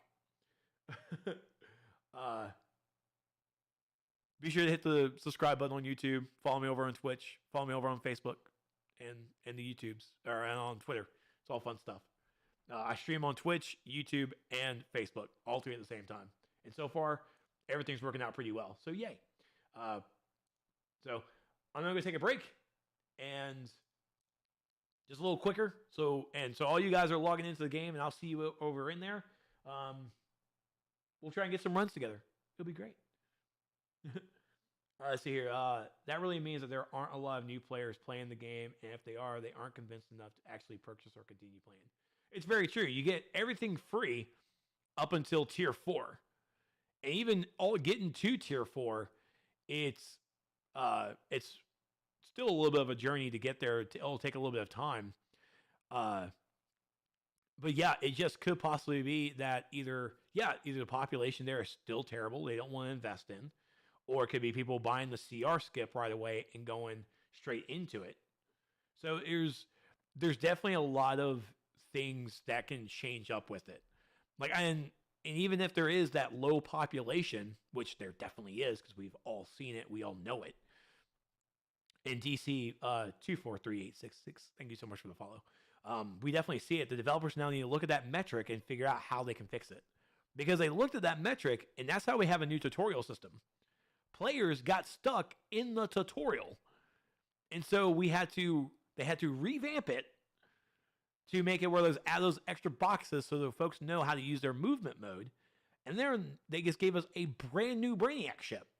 It's like, let's go ahead and just redesign this whole thing and make it more streamlined. So looking at the metrics like that definitely works out for the advantage of everybody, but they definitely need to do it. How you get stuck in the tutorial.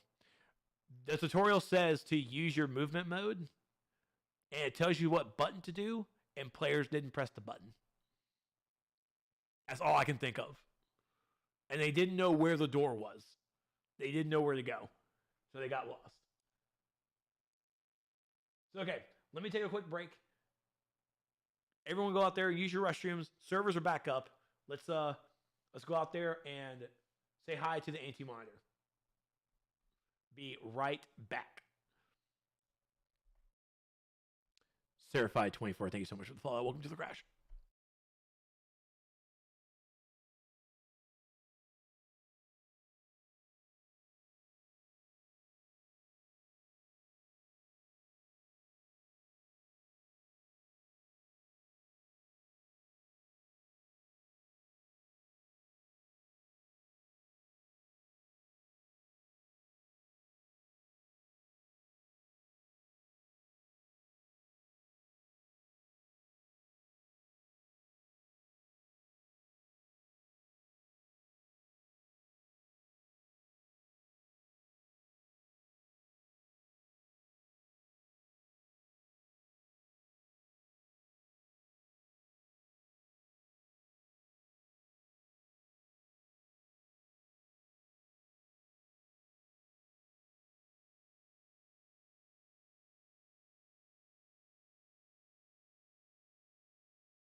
And camera is back, baby. Yeah. I'm sorry. I know you guys wanted it gone, but I'm sorry. It had to come back. And yes, servers are good. Servers are up now.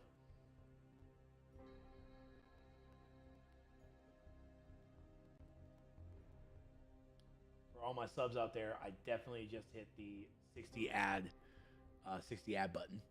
So there's an ad plan for those who are not subscribers. So that's fuck. It's gonna take me a few months there, Raph, to get the afro back. It's gonna take a few months. Give it time.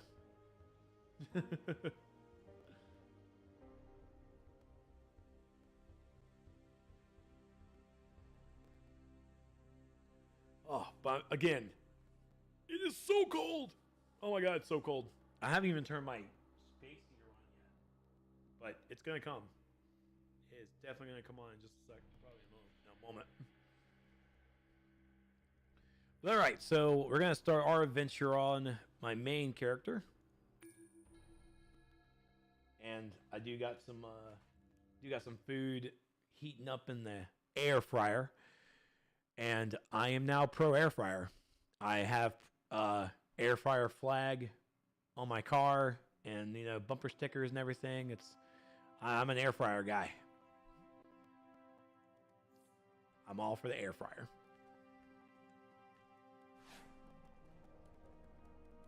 Your help here frees up Legionnaires off-world. Thank Hey you. there, Snowman. How you doing? Tacky, how you doing? Good to see you.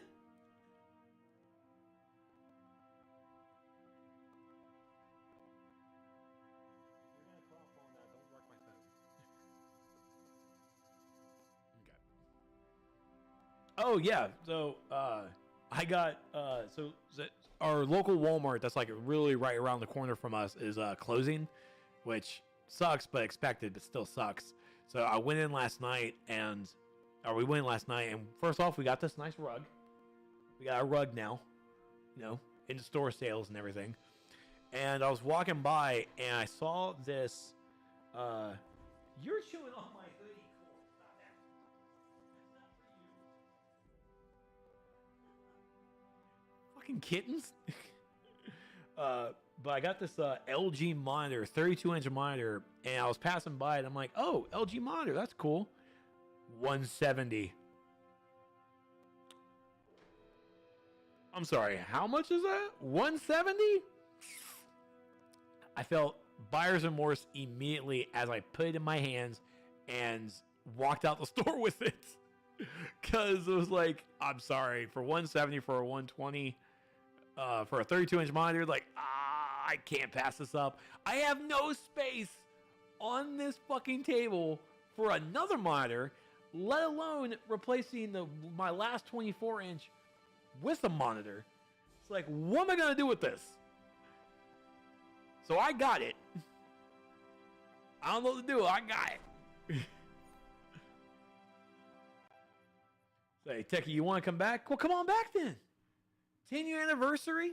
Free gifts are going to come up starting on Monday. So if you want to come back now. Or wait till Monday. I'll probably wait till Monday.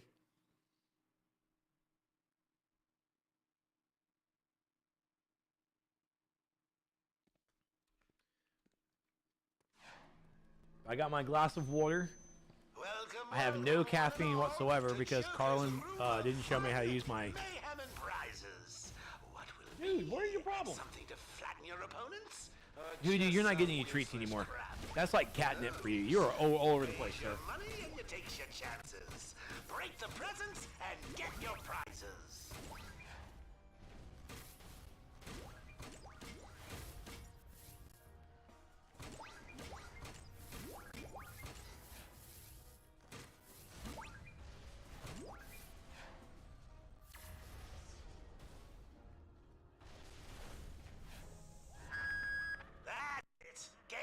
Over. Step along, nothing to see.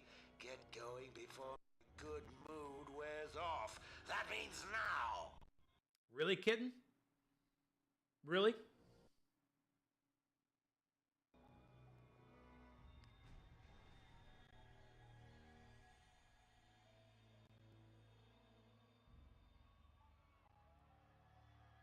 fucking hate you, Hoodoo.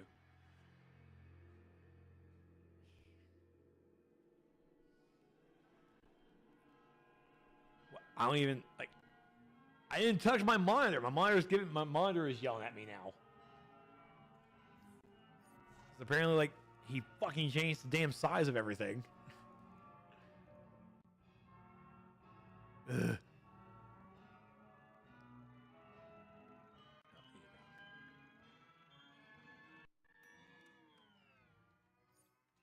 This is what happens when I give him treats.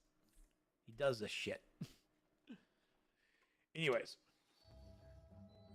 Oh yeah, plus new flash gear, that's right. And funny enough, like I'm actually wearing the accessory. Yeah, so you can see like these little lightning flashes around me. It's the accessory.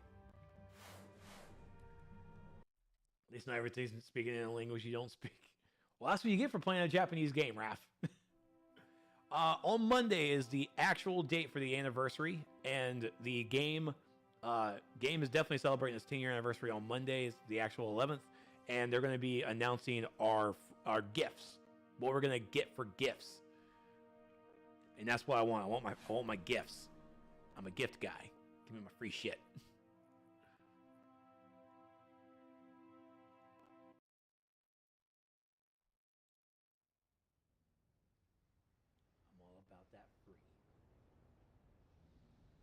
Says the guy who's probably played more undubbed games than I have. How?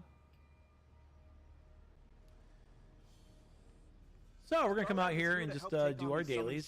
That's the weekly. I'm not gonna reset that. So fuck you. Those Cordians are not letting up. We have to work together to hold them back. The Paradox demons are attacking entire realities. I can help you stop them. I'm from a reality that the Anti-Monitor already attacked. Please, save my world's strongest hero, Alexander Luthor. The Resistance is made up of regular people like me. Together we can down the monsters attacking the city. We respectfully request assistance neutralizing the invading superpowered forces. We ready to hustle on out there? Alright, let me get my food. Be right back.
Anti-Monitor fun time. Hey there, Goofy. How you doing?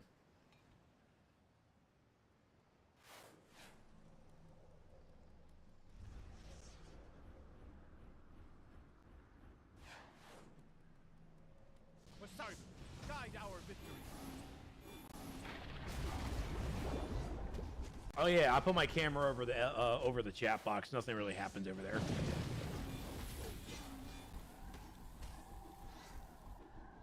Excuse me. I am well, just waiting in line for my safety to be done. Your safety to be done? Everything okay?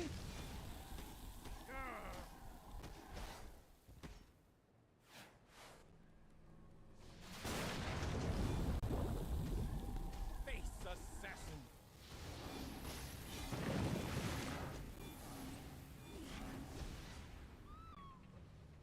I'm holding it off. Help.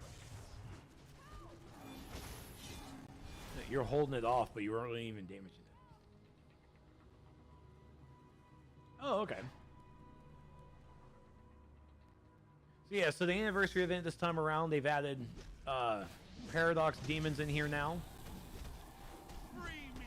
Well, I mean, they've always been here, but instead of it just being like a straight coordinate attack, now it's like all time field. I think the anti-monitor, I think, is still... I don't think he's up there anymore. Can't remember.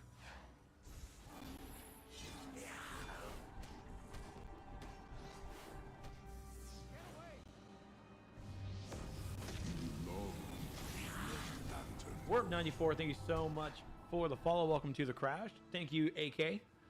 Yeah, it was my birthday this past Monday, and so decided just to get myself a little haircut, just to kind of start the new year right. I had my 2020 hair, first time ever I ever had an afro before, or even a hair that was deemed afro-esque. That was actually really that was pretty fun. But now I'm just gonna I cut it. Now I'm just gonna let it grow back, and we'll see what happens. Thank you. I put Carlin cut my hair, and so we were just trimming out my beard, and I saw that my goatee finally connects. I'm like, ooh, yes. Keep the goatee. Keep the full goatee. And I immediately went to a community episode. I'm like, oh, is this going to be the darkest timeline? Yeah, it's going to be the darkest timeline. So if it does turn out to be the darkest timeline, I am so sorry. You can go ahead and clip it. It's my fault.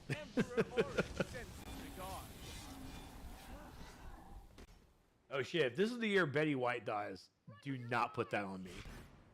Do not do that. Be nice, folks. Be nice. Like Darkest Timeline, Trex. Oh yeah, since we're done now, where the fuck is No Name? Where's Omar? Who the fuck was this other Trex that popped up on stream? Who is this other Trex? If it's T-Rex with T-E-A, he's a Destiny 2 streamer. He's a pretty decent dude. Who is this other Trex that's streaming?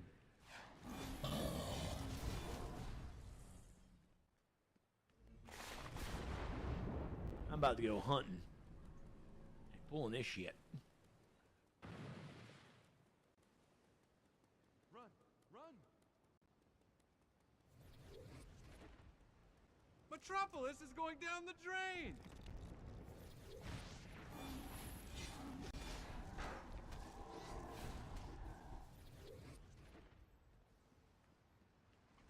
Alright, Atlanteans, paradoxes, and now, not you.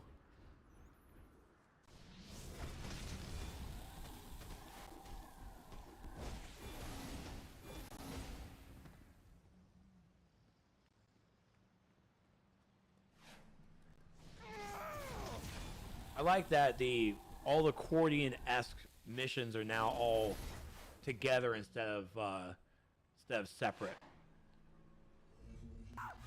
And each one, of course, just like the other format for open world is, they each give their own different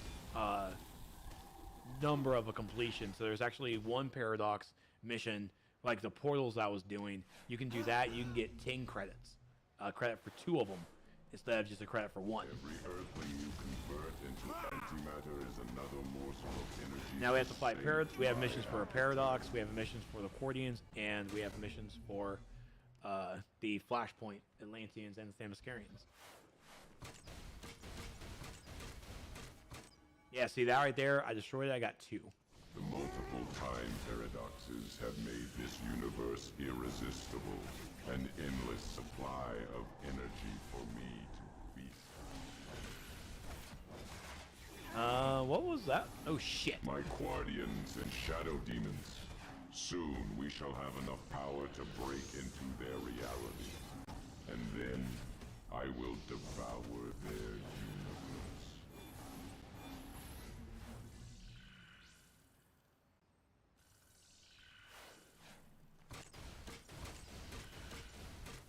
Let's see. Alright, so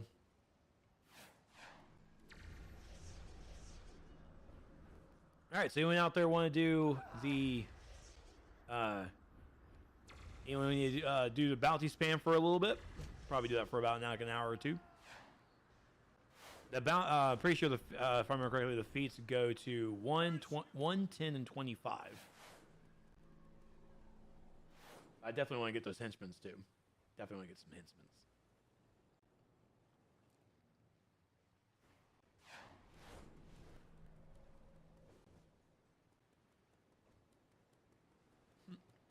Hey, man.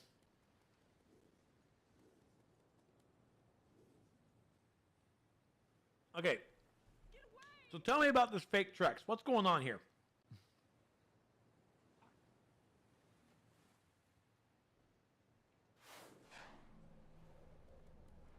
The new henchmen have an OP DPS wouldn't surprise me since it really wasn't really on test server. Oh heck yeah, these bounties go by fast. I'm all about that bounties. Now I'm really just checking LFG.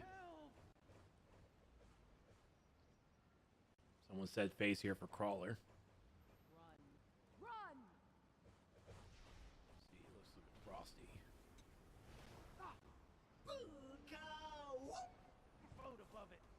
Nope, phase is full. Is your L is myself with the big hair? Okay, I got you, buddy. Oh my god, I got so fucking. I was gonna get so pissed.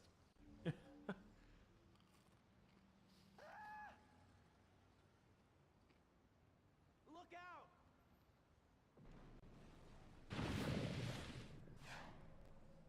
Please, you've got to help.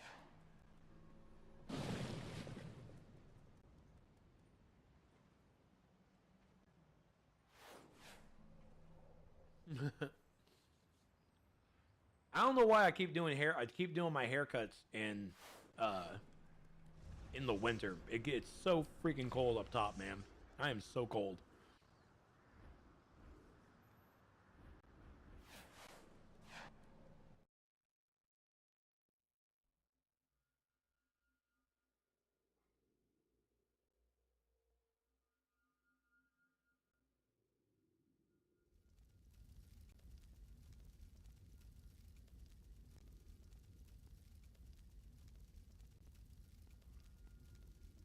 Always a classic coming back in here. Or Trex is real Trex.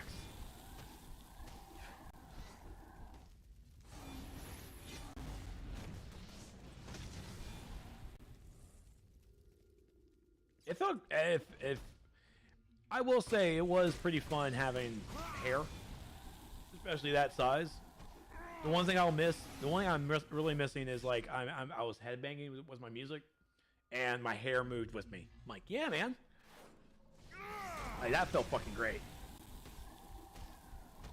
But I did not like waking up in the morning and spending 15 minutes working on it, trying to make sure it's even and picking it out. That was obnoxious. More power to the ladies out there. More power to y'all. I don't want to do my hair that long, and it sheds everywhere too. It just sheds like, oh my god.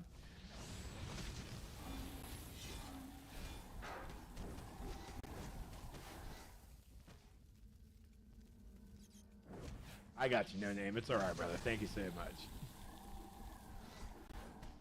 Stand against me and you will fall.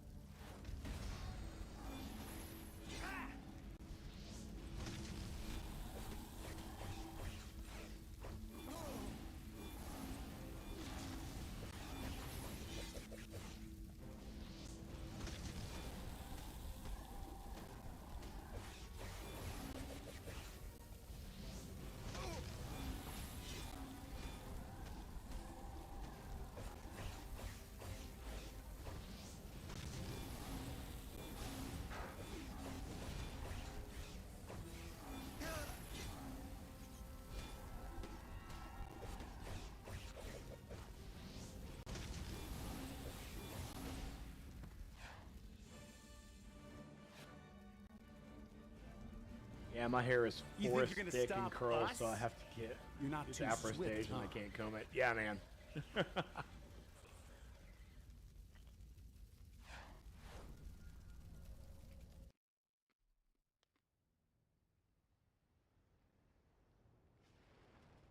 Let's hope I just kind of like rephased and got into a good phase for the bounties.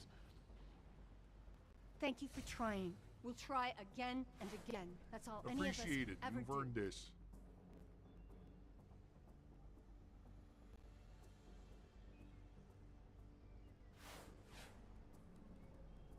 Thank you for saving us from the paradoxes. I know we can find a more With everything going preservation-focused on, it's solution. nice to know we've got every front covered.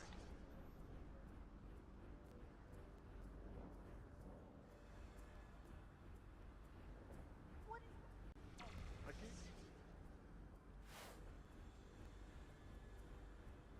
Water.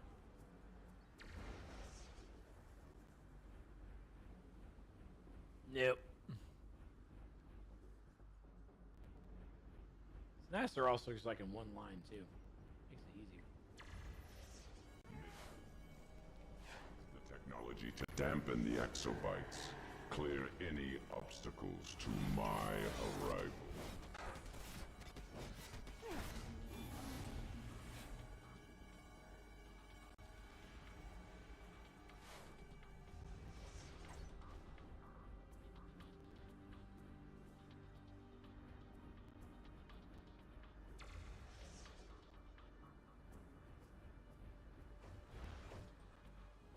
We'll start here.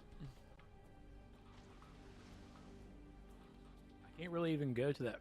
This Frosty Namek is trying to get people together, but their phase is full. Oh, well, that's just rude. For Mara's memory.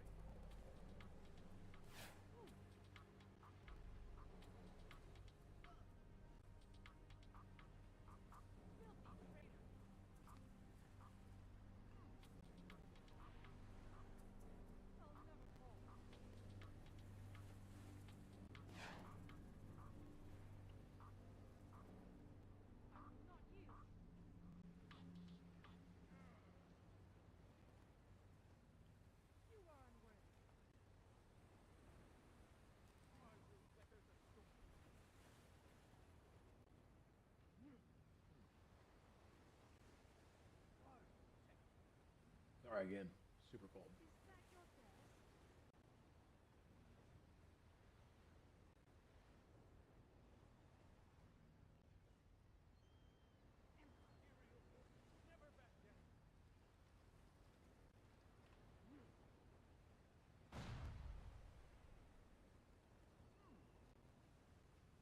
Let's actually do our people here.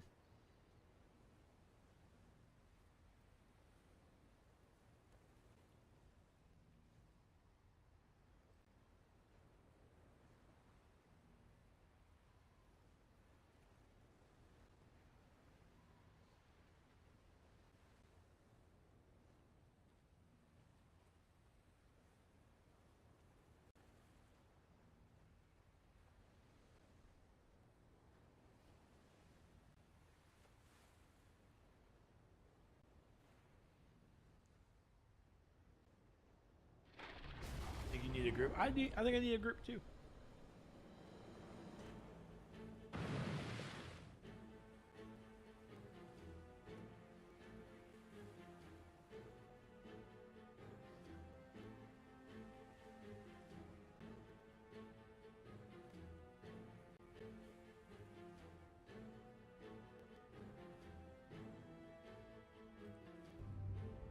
You belong to the Red Lantern Corps.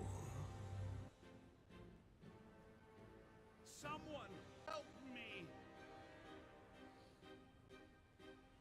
Wear tag. Thank you so much for the follow. Welcome to the crash. That is my classic follow button thingy. My alert, I should say. All right, fuck it.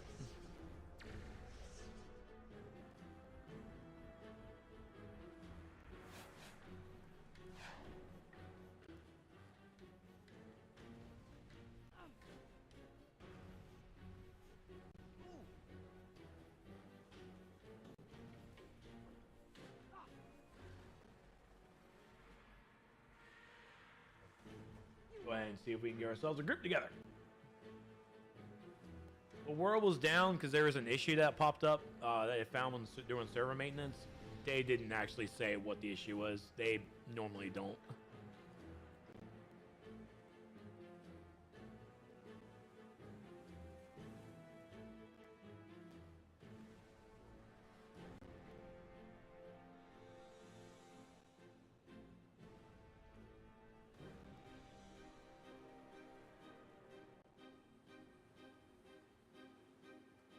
I didn't get like one whisper because they're like, I guess they don't want a fucking fresh phase.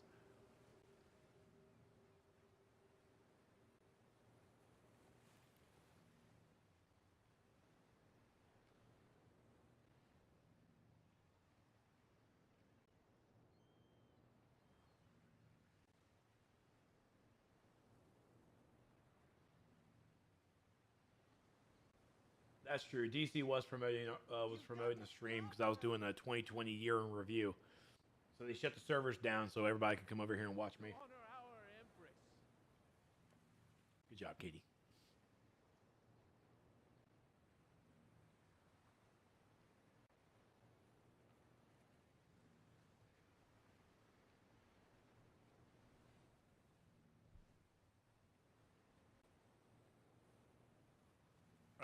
Oh, give me 1 second. Yeah, call coming in.